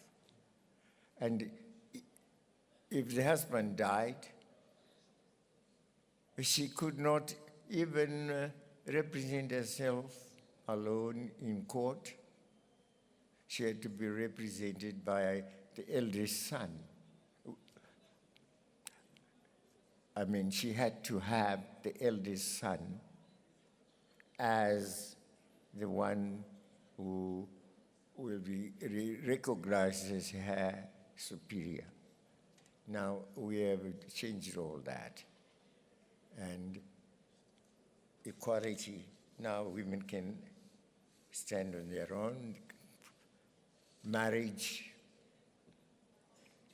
after the girl has attained the age of 18, she can decide to get married with or without permission.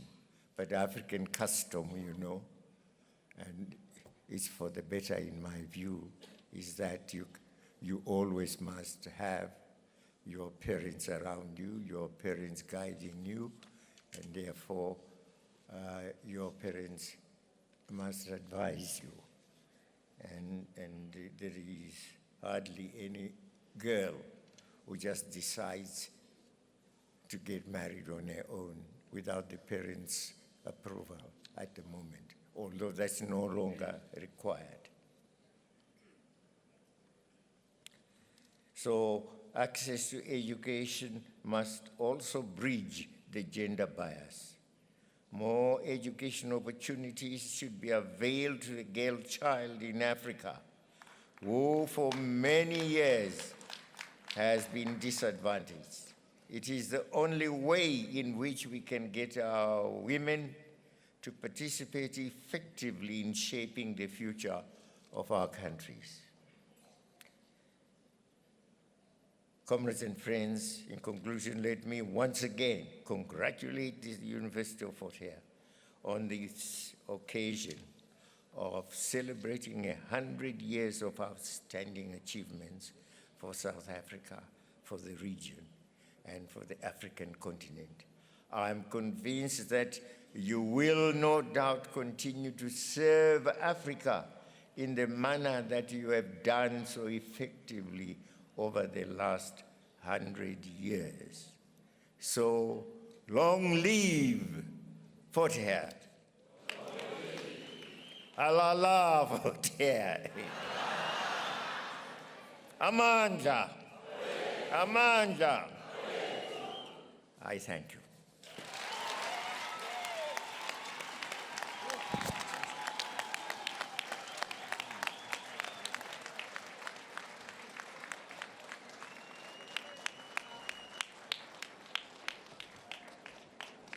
Thank you, Mr. President.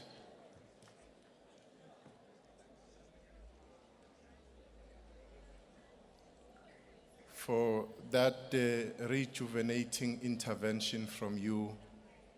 All what we can say is to call for another round of applause from all of us. The choir.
Thank you, choir. In that way, we were welcoming the President of the Republic of South Africa on stage to come and give us the keynote address.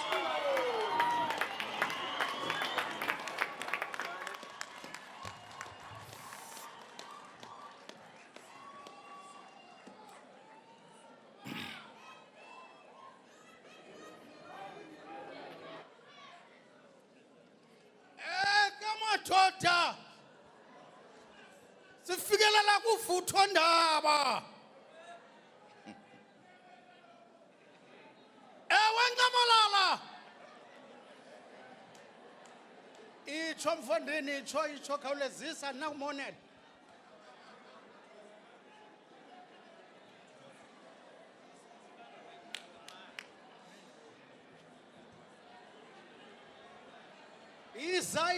iza sibonga umongameli apha iza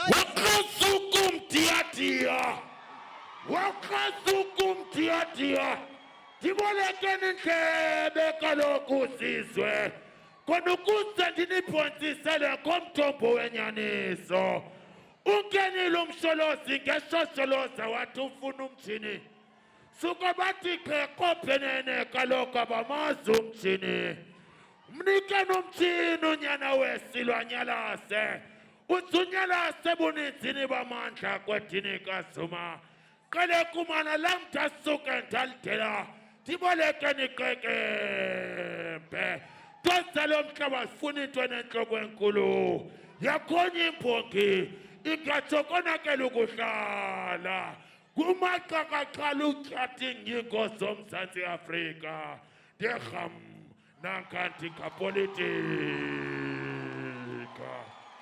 Senkosi bhuti Amalala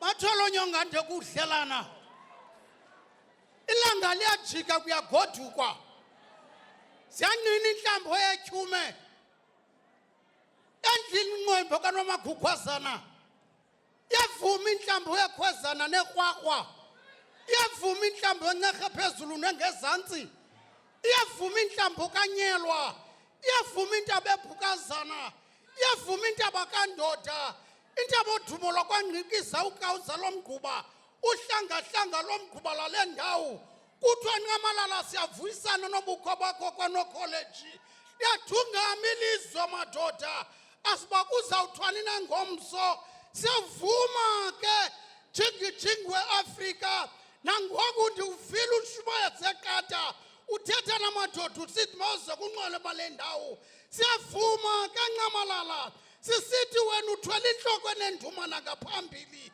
kuba ubethwa ngabakokwenu ubethwe ngabalwa nawe siyavuma ntoka Zuma wena uyinxalenye yodilizwa kweli lizwe ayiyi ndawo ye-African National Congress izawuphatha kuze kutshona ilanga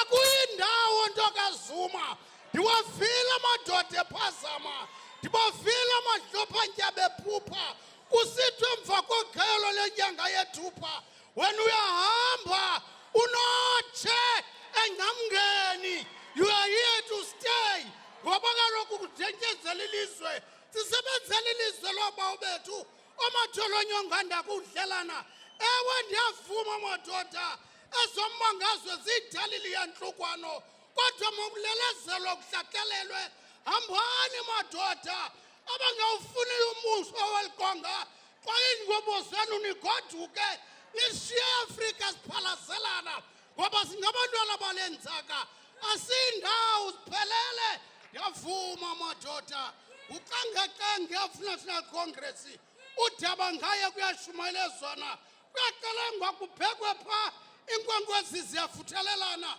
khonza ke mfoka Zuma ukhonza isizukulwana ndiyayazi uba sawuhlangabezana kuthethwe phana phaya igqubeli lezothela sekulawuleni ndiyayazi ke loo nto Ncamalala wawu ayigongo Ncamalala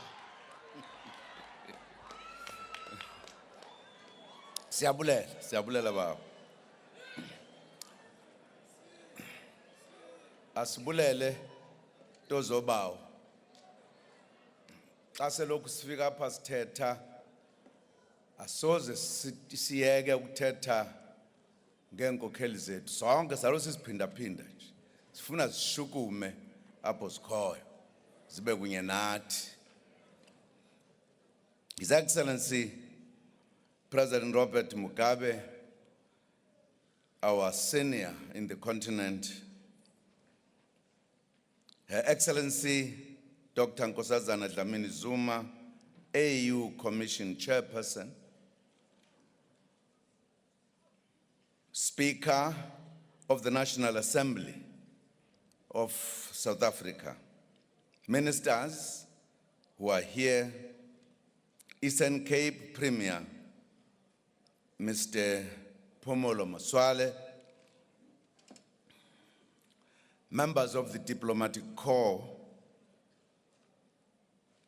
the Minister of Science and Technology, Ms. Naledi Pandor, and all members of the family of Professor Z.K. Matthews, deputy ministers and MECs, members of the Sobukwe, Biko, and Gyali families, Speaker of the Eastern Cape Legislature, the Chancellor of Fort Hare University, Ambassador Makenkesi Stofile, the Chairperson of the University Council, Ms. Thandi Olaine, Vice Chancellor of Fort Hare University, Dr.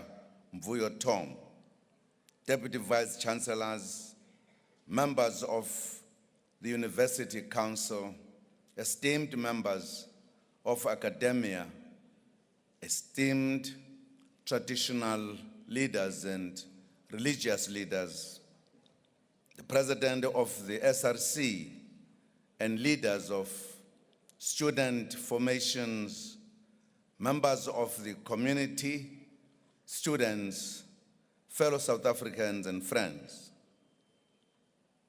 I feel deeply honored to celebrate this historic milestone of the centenary of the University of Fort Hare with you.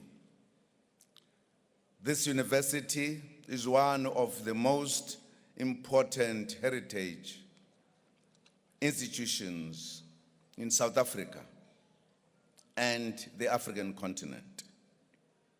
This occasion is thus important not only for our country, but for our continent as a whole. It was clear from the beginning that Fort Hare was going to be an extraordinary site of struggle, both for the education and liberation of the African. The very name of the institution reminds us of the history of our country. The initial grounds for this institution was a military base, a fort used by the British in their wars of conquest of the indigenous people, whose lands they progressively seized for themselves.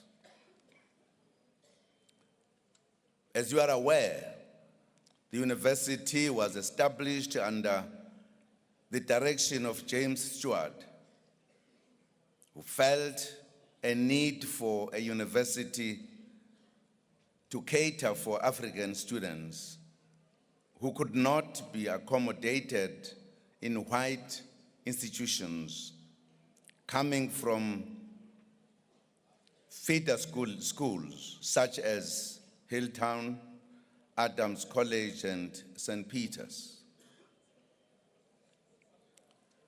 Dr. Stewart had founded a hospital in Lovedale, started the medical school, and developed the founding scheme of the South African Native College that is today the University of Fort Hare.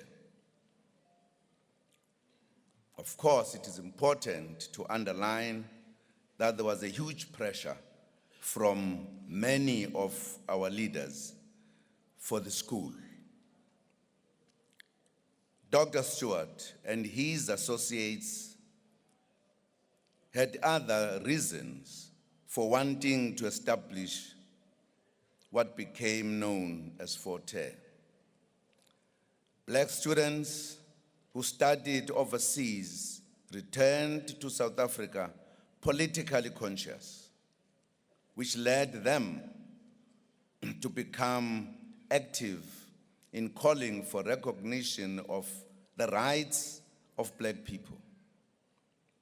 In the Cape Province, for instance, leaders such as Theo Soga, John Knox Bokwe, Didi T. Jabavu, and Mpilo Walter Khubusana played prominent role in pressing for the political claims of black people in South Africa. There was also Sefako Makatu in the Transvaal and Charlotte Manyi Makleke, who returned from their studies overseas and played prominent roles. In Natal, there was John Langalibalele Dube, who came back from his studies overseas and took up various cases for black liberation. Another prominent leader from Natal was Pixley Izaga Seme, who played a significant role in the formation of the African National Congress. While a student at Columbia University, Seme gave a similar speech which shaped Pan-Africanism across the world. The title of his speech was, I quote, "The Regeneration of Africa," unquote. That speech inspired a generation of black people across the world to look at themselves in a positive light and to be proud of their African heritage. One of the prominent Pan-Africanists to be inspired by Seme's speech was Kwame Nkrumah, the first president of the Republic of Ghana, who in December 1962 concluded his remarks to the first Africanist Conference by reading Seme's 1906 speech in its totality to underline its importance in shaping his own thinking, as well as the thinking of many black people around the world. It was this political consciousness that overseas education instilled in black students that Dr. Stewart and his associates sought to prevent by establishing Fort Hare.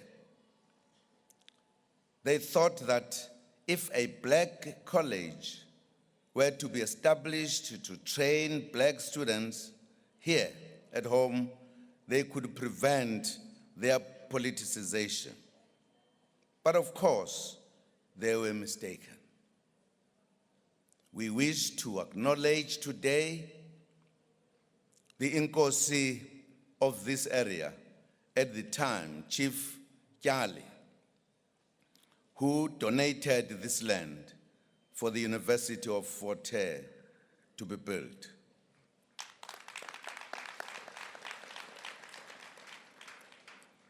It may have been established as part of the colonization project in 1916, but Fort Hare went on to produce some of the greatest leaders in the country and well beyond its borders.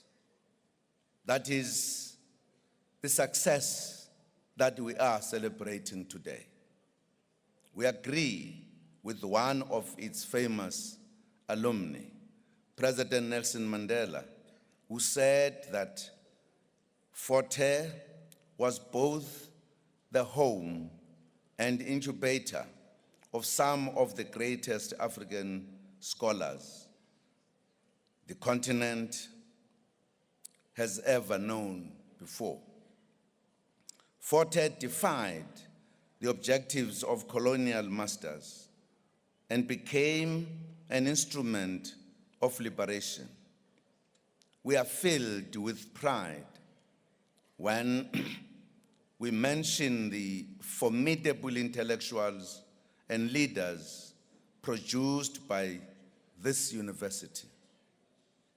Professor Z.K. Matthews, Governor Mbeki, Phyllis Ntantala, Godfrey Bije, ANC President Oliver Tambo, President Robert Sobukwe, then ANC youth leader, and later PAC President, Prime Minister Nsumu Khetle, President Seretse Khama, President Nelson Mandela, T.T. Letlaka, as well as later generations such as Chris Hani, Dr. Zola Skweyiya, and many others. In fact, this institution produced 5 heads of state and government, a rare achievement in the history of humankind.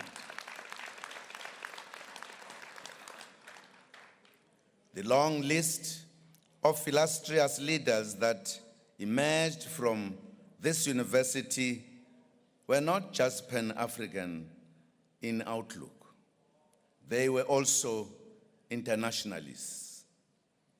Even with the diverse ideological and political orientation among them, there was so much unity in terms of what they wanted to do.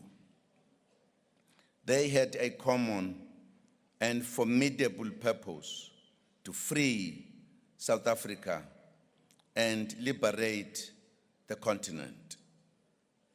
The University of Fort Hare was therefore more than just a college or an education institution. It was a critical meeting point of great young minds who had the interests of our country and the continent at heart.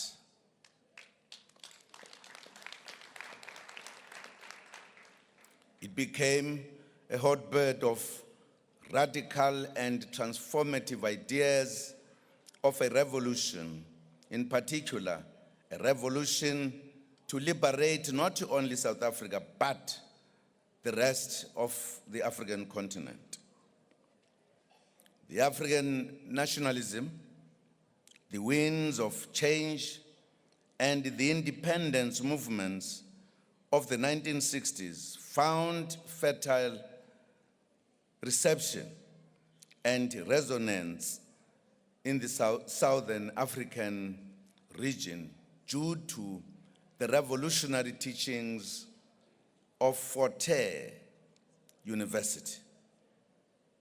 It became a university for Southern Africa and Africa, gave the sub-region a strong Pan-Africanist impulse and solidarity which came to the fore during South Africa's freedom struggle. This was most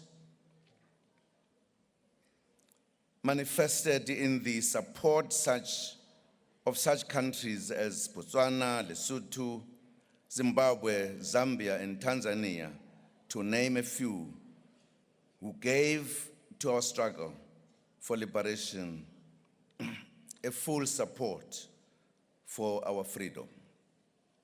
In a real sense, this was, in large measure, the influence that Fort Hare made on the leaders of these sister countries and the national movements. To this extent, ladies and gentlemen, despite its imperfections or its challenges, the University of Fort Hare occupied a preeminent role in the educational landscape for black people in the first half of the 20th century. And this university certainly had a great impact in the development of African nationalism in the continent.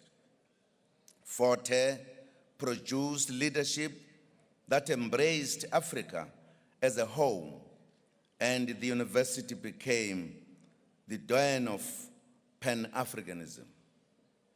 Robert Mugabe, still a member of the ANC Youth League and president of the SRC at Fort Hare in 1949, reflected this very well when he said, and I quote, "Our whole life in South Africa is politics. I'm sure I'm speaking for the whole of young Africans when I say that we are prepared to work with any man who is fighting for the liberation of Africa within our lifetime. We are pro-Africa.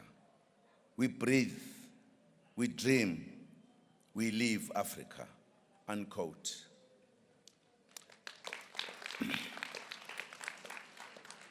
Fort Hare gave the future leaders tools to analyze society, to create meaning about life, and to imagine a liberated and normal society. Oliver Tambo taught some of the students at St. Peter's. So they came to the University of Fort Hare being already conscious of the plight of the black people and Africans in particular. Among the most famous leaders produced by this institution was Governor Mbeki, whose dedication to the freedom of his people led him to contribute extensively to education. He also wrote several works on the condition of life and struggles in the country. Gov continued this project even from the confines of Robben Island prison, where he was incarcerated for the better part of his adult life, alongside his comrades with whom he was convicted of high treason in the Rivonia trial in 1964. Your Excellencies and compatriots, the history of Fort Hare would also be incomplete without emphasizing the role played by Professor Z.K. Matthews.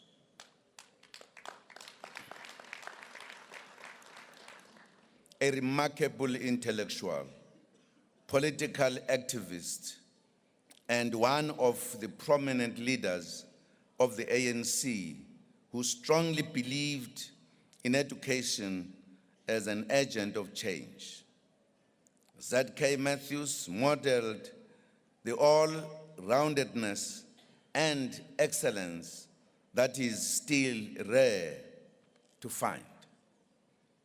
He believed that as university students and as graduates, Fort Hare students should interact with, do practical work in, and influence society. He believed that as Christians, they must serve and radiate good values, and as academics, they should fight for what is right in society. He is also important because of his contribution to critical moments in our country's history. Professor Matthews suggested the convening of the Congress of the People, which came to have an enduring impact in our political landscape even today. The Congress of the People produced the Freedom Charter, which was also his idea. It could therefore be argued that Fort Hare served as a catalyst in the conceptualization of the Freedom Charter, which became a fundamental policy document in our country, which has informed the constitution of a democratic South Africa.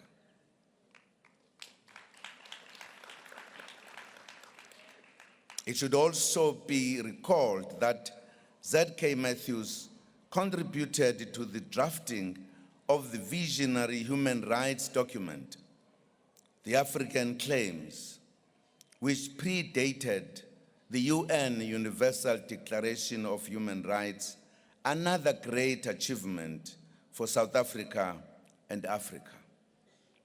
Z.K. Matthews used every moment and opportunity to craft the path that he thought would lead Africans to freedom.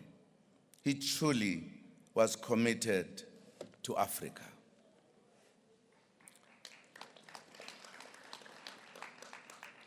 Most importantly, he achieved greatness without aspiring for it. We are happy that his family is here today, led by his granddaughter, the Minister of Science and Technology, Ms. Naledi Pandor, who is following in his footsteps, given her contribution to the country in various ways. Excellencies, distinguished guests, let me reiterate that Fort Hare is a success story, not only for South Africa, but for the African continent as a whole. This university produced heads of state, cabinet ministers, natural and social scientists, and leaders in various fields. It is that success that we are reflecting on today. What does it mean for us and for future generations? Important themes arise in the story of Fort Hare. First is the obvious importance of education in terms of the acquisition of knowledge in various areas of human endeavor. Education is the foundation of all societies and is a key determinant of the quality of life.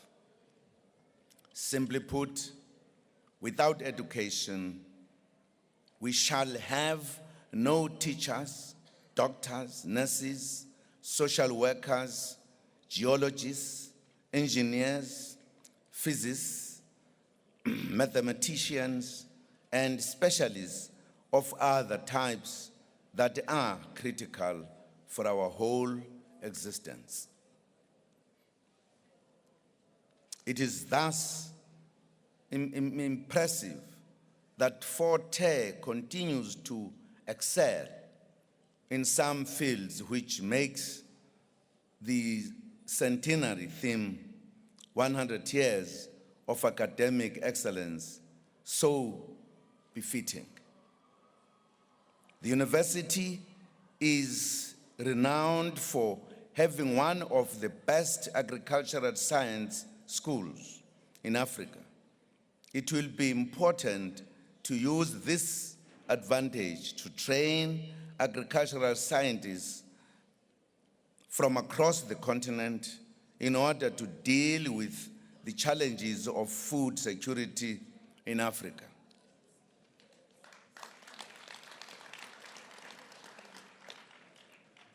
Professor Z.K. Matthews and all lecturers of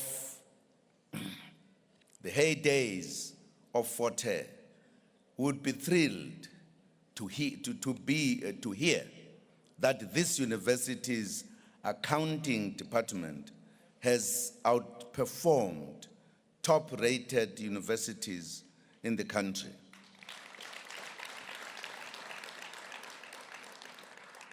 By scoring the highest pass rate in the recent South African Institute of Chartered Accountants board exam.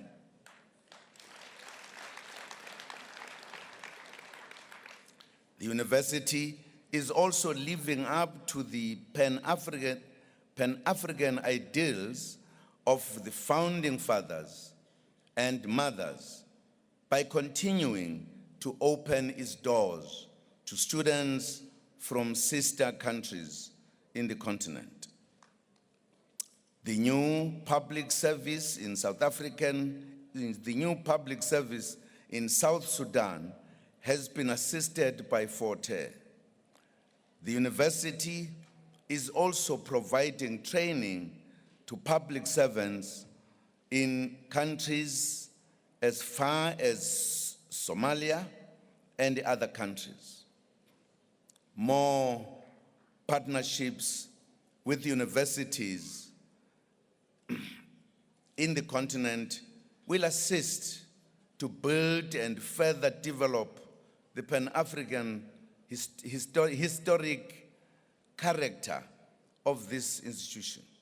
This is important because Fort Hare is an African university. It is not just a South African university. The university is also the home of the archives of the oldest liberation movement in the continent, the ANC.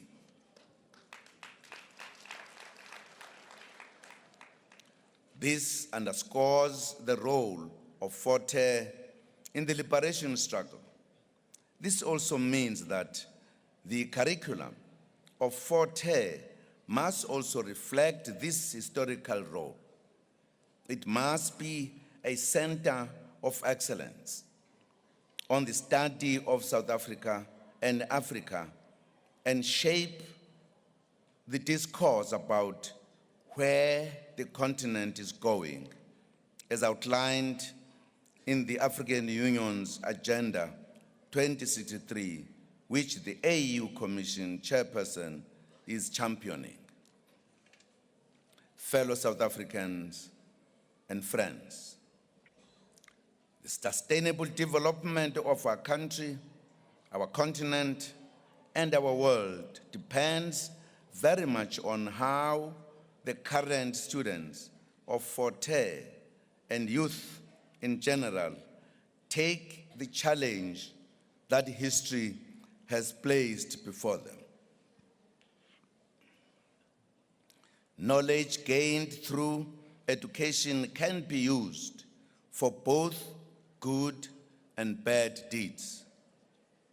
It can be used to build or to destroy. It can be used to liberate or to oppress. What it does depends on the orientation of the one possessing and using the knowledge. In our view, education should be used to build and transform society, especially in a country that has just emerged from institutionalized racial oppression like ours. Key amongst the tasks of our young intellectuals is to use education to achieve the liberation of the mind of the African. Liberated minds made it possible for many generations of graduates from this and other institutions of higher learning to fight and defeat colonialism and apartheid. Liberated minds will make it possible to achieve genuine freedom faster, freedom from feelings of inferiority, from poverty and inequality. Let us work earnestly towards the liberation of the mind of the African child and of the African in general, so that we can entrench self-love and Afro-optimism. Allow me at this point to refer to the destruction of public assets that accompany protest activities in our communities and also at this very university and others.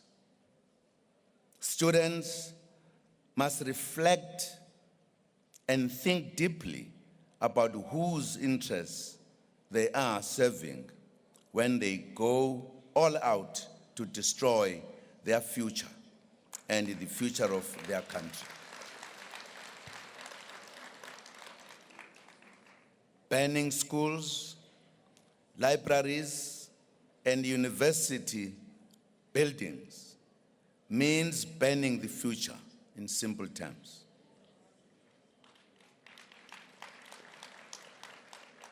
Is that our aim as we ban schools and property? I doubt. History, if we do so, history will judge those who ban university buildings and schools very harshly. There are some who claim that people resort to violent protest because this is the language that government understands. Any analyst or leader who says that is completely mistaken and should reconsider this position. Such a view does not take South Africa forward.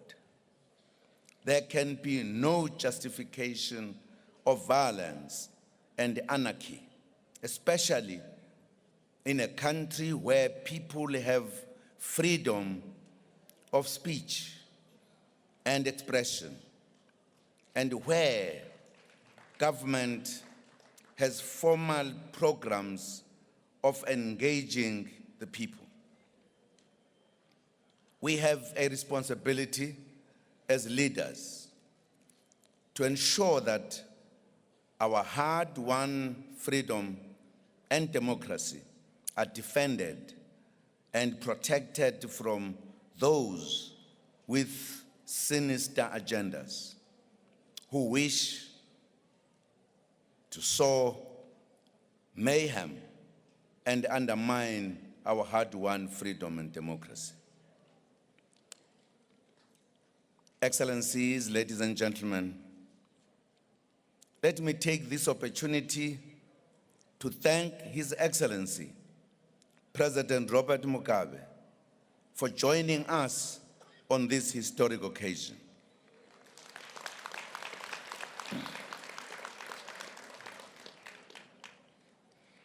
I would also like to thank Prince Mangosuthu Buthelezi, who is also from that generation that made Fort Hare the celebrated institution that it is today.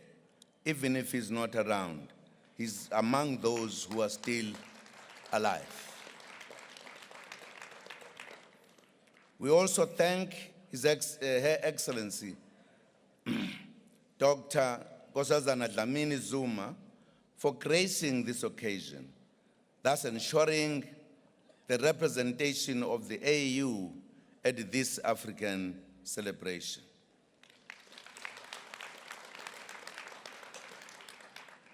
We make a clarion call to the university community today to continue to make Fort Hare a center of academic excellence.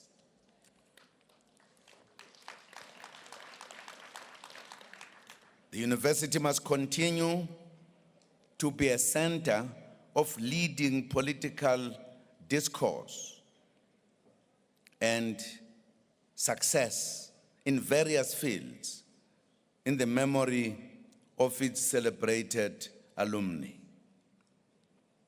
We congratulate Fort Hare on this historic occasion and congratulate the whole of Africa as well. May the memory of the great leaders who came out of this great institution guide us as we consolidate our freedom and democracy, and as we continue to build our new rainbow nation, a home of all South Africans. Let us remember the words of Pixley Zagaseme when he said, I quote, I am an African. The brighter day is rising upon Africa. Already I seem to see her chains dissolved, her desert plains red with harvest, her Abyssinia and her Zululand, the seats of science and religion, reflecting the glory of the rising sun from the spires of their churches and universities. Her Congo and her Gambia, whitened with commerce. Her crowded cities sending forth the hum of business, and all of her sons and daughters employed in advancing the victories of peace, greater and more abiding than the spoils of war, unquote. May this visionary clarion call continue to ignite the fire of Pan-Africanism as the guiding principle in our work towards the attainment of the goals of the AU Agenda 2063. May Fort Hare live long, continue to shine for us as Africans in Africa. I thank you very much indeed.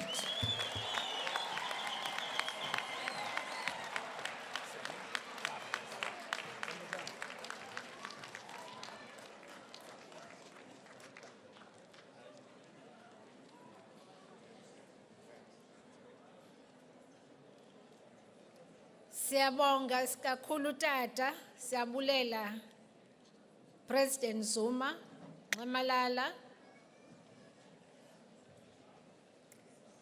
Siyabulela ngokuba uthi kuyo yonke into obumele ba uyenzile namhlanje kodwa ukhetha uba uzoba lapha uzovuyisana nathi.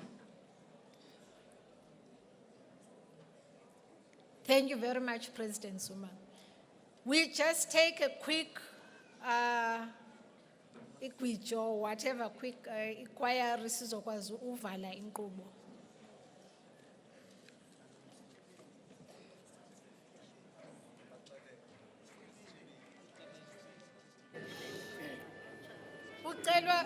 Kucelwa istibili ndingusibutsu sendishota njenge-5 rand kuthiwa kucelwa istibili ngapha rather than yakhe sizoshukuma sonke kudala sihleli phansi wonke umuntu azawukhaziva uba uze kwi-celebration.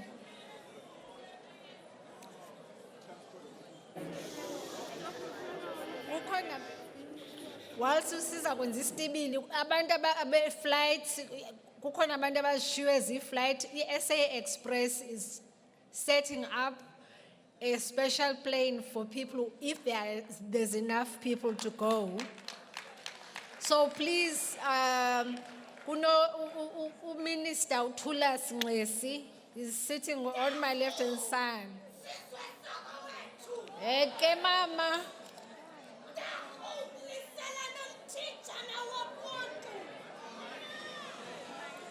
Imadade wethu isangapha isa.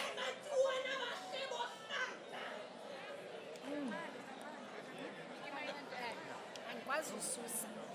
Makeze makanikwe. Eke dade wethu.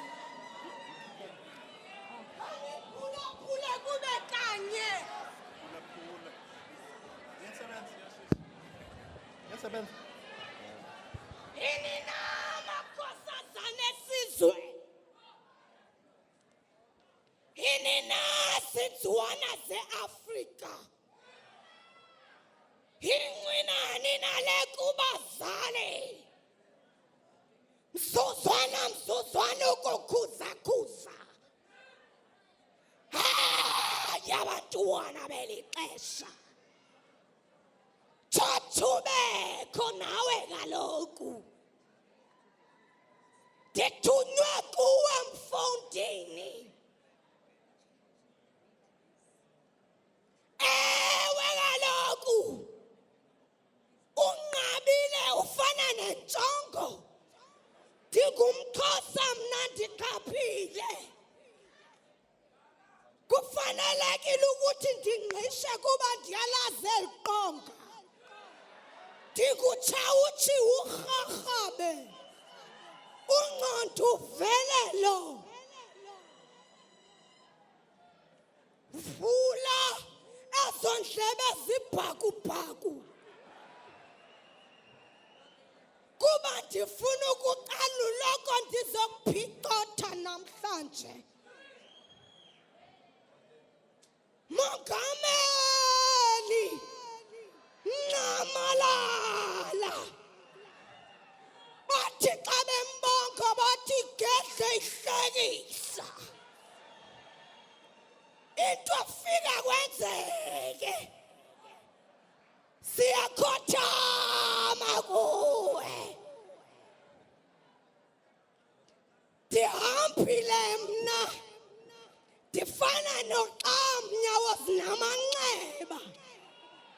Ndifikile Zimbabwe. Tatu Robert Robert Mugabe. Ndahlangana naye. Robert ukuthi mandithi molweni kuba thina nto zamaXhosa sithetho sadliswa ngoba womkhulu.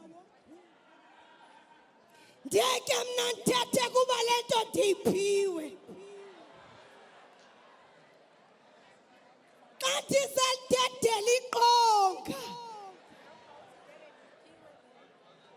kweli likaSomgxada phezu komlambi iTyhume apho unokholeji azinze khona kuzela indlemafa. Hayi ndiyeke ndithethe mna.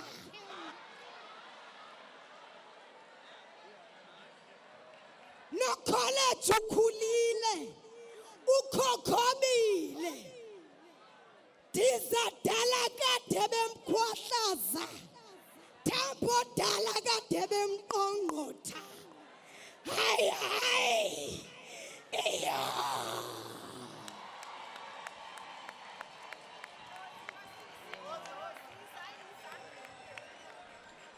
Oh, bethunana enkosi nosisi. Bani igama lakhe? Halala malibongwe. Malibongwe.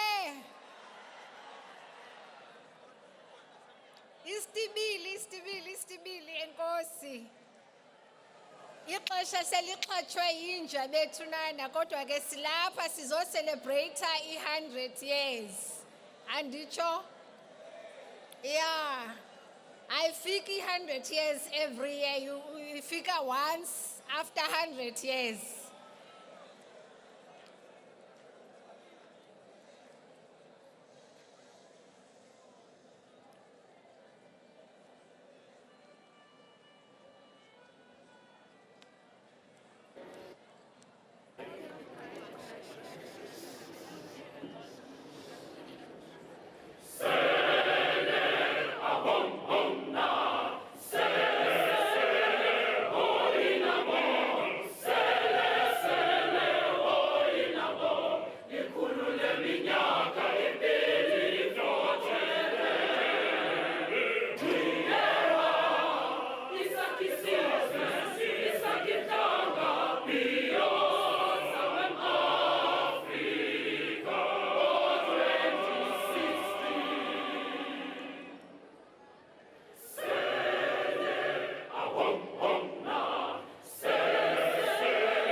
Siyabulela kakhulu sizawuphinda sibambe ikwayari.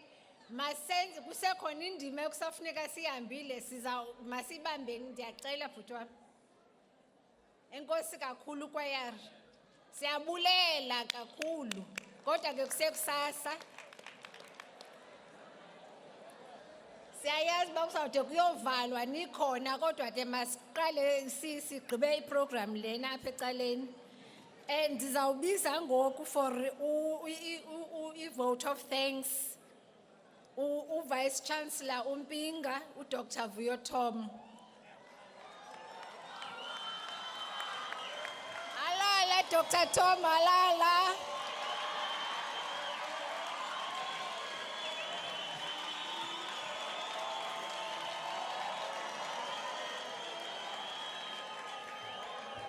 Yo ho, halala, mtana Sims. Mtana Sims. Yo, mtana Sims. Yo ho, mtana Sims. Yo, mtana Engosi.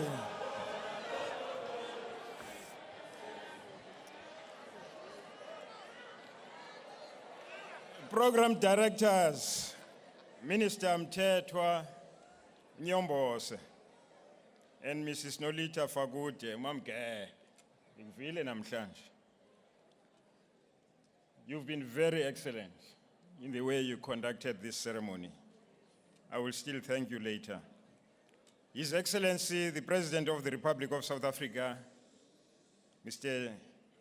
Zuma, and His Excellency, the President of Zimbabwe, Mr. Mugabe,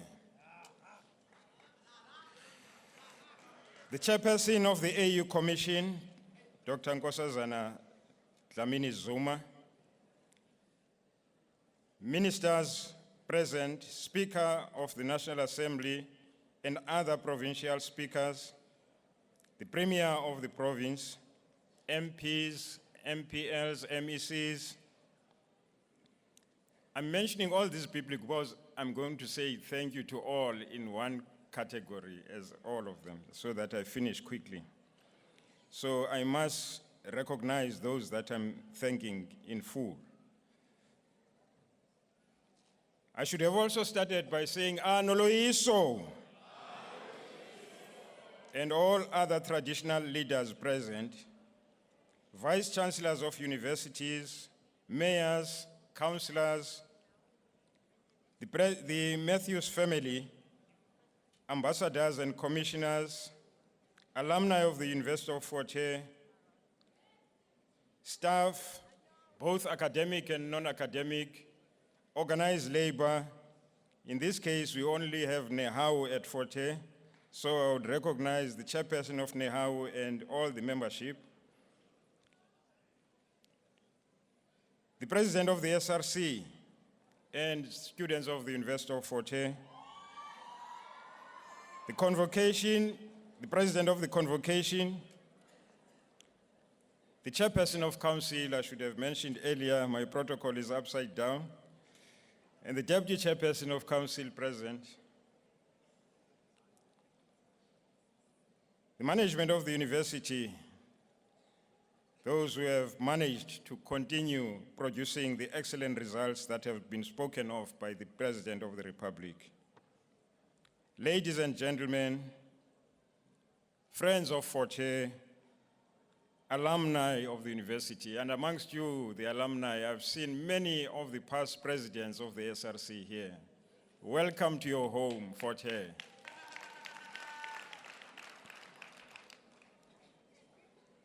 I would like to start with one point first, which will involve the handing over of presents to 3 of the people that I have mentioned. I would have started by the presidents, but I'm going to finish with the presidents in the 3. So I'm going to start with the chairperson of the AU Commission, whom we thank profusely for the presence here and for having conveyed the message from Africa. When the President of the Republic decided last year in our consultations that the University of Fort Hare is not just a South African university, but an African university, and therefore part of its celebration must be in Africa Month, the month of May. It was the message that he said here today that was carried in those words. And I would therefore like to bring forward the chairperson of the AU Commission to accept a present from us.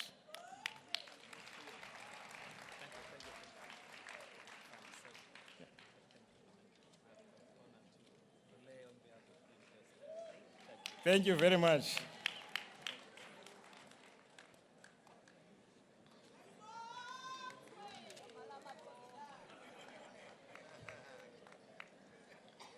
The President of the Republic of South Africa not only gave the speech today, for which we are so grateful, but has coordinated government.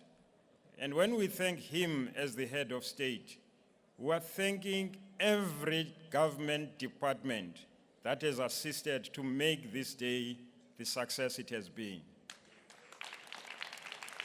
And I would call, now I can order presidents. I'm going to call the President of the Republic to stand up and accept the gift from us.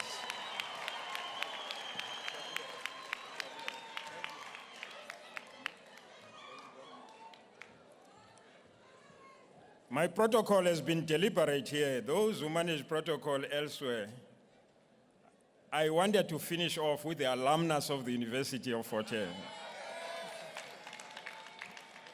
But before I call him to the fore, Mr. President, I want to add in the coordination by saying that we have seen single-mindedness in government in ensuring that this particular occasion does take place.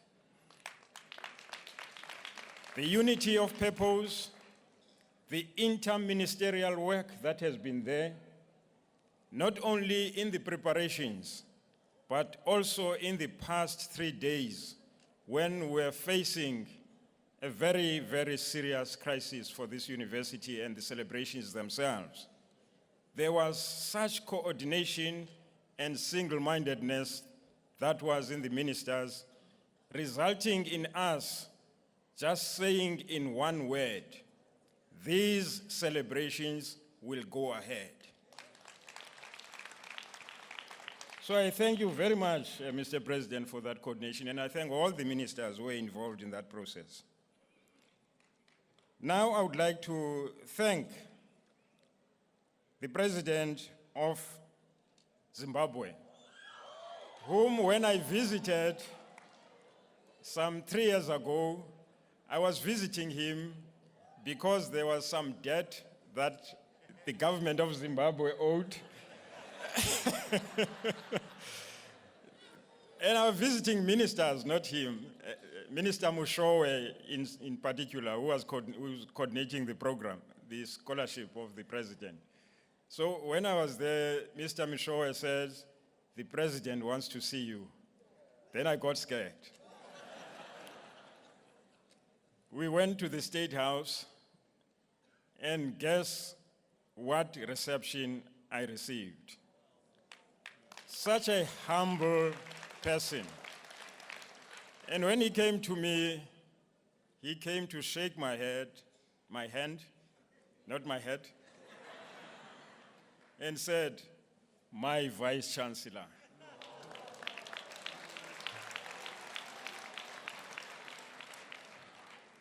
That is the generation we talk about when we talk about the generation between 1916 and 1959 in this university. I would like to also thank him. I had included this before he mentioned it in this speech, the scholarship program. The scholarship program is not just for us about bringing Zimbabwean students to the University of Fort Hare. That scholarship has contributed so much in the throughput rate of this university and in the research output of this university.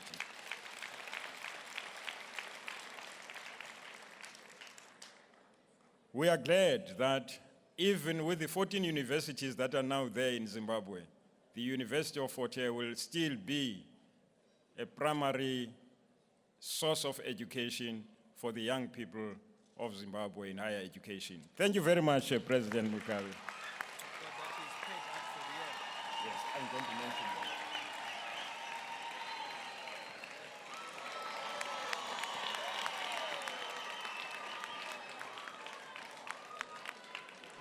There's just one Well, last with thing. that, and so many praise singers and words from heads of state, ambassadors, former students, all commemorating this great moment of Fort Hare, remembering its 100th years of existence. That's how we come to an end of this special project here at Fort Hare. And my colleague, Aldrin Sampier, on the other side is going to say his goodbyes as well. Bye-bye. Well, Tammy Kwadek, a great focus there from the guest speakers here on the African continent and the state of the continent as well. Listening to Nkosazana Dlamini Zuma, they're speaking about how 20% of the black population are in universities, saying that that exacerbates and compounds this elitist community that the country or the continent is trying to eradicate. And also they're listening to Robert Mugabe also speaking about inequality, saying that political equality does not mean economic equality, and also a stern warning from him saying that if that situation is not rectified, as you've seen that young people are impatient, they will rectify that. And President Jacob Zuma, of course, emphasizing as well the issue around the economy and really challenging this institution to make sure that it becomes an institution of an African center of excellence, and also they're speaking about what's expected from this institution. The president also touched briefly on a student protest, and particularly what's happening outside here at the University of Fort Hare, where students have gone on violent protests, saying that when you go onto a protest, you must know that you are destroying your future. Well, we've come to the end of this coverage, and of course, we will continue to bring you analysis in our news bulletin. And as we come to the end of this production, it is goodbye from us and the entire SABC News team.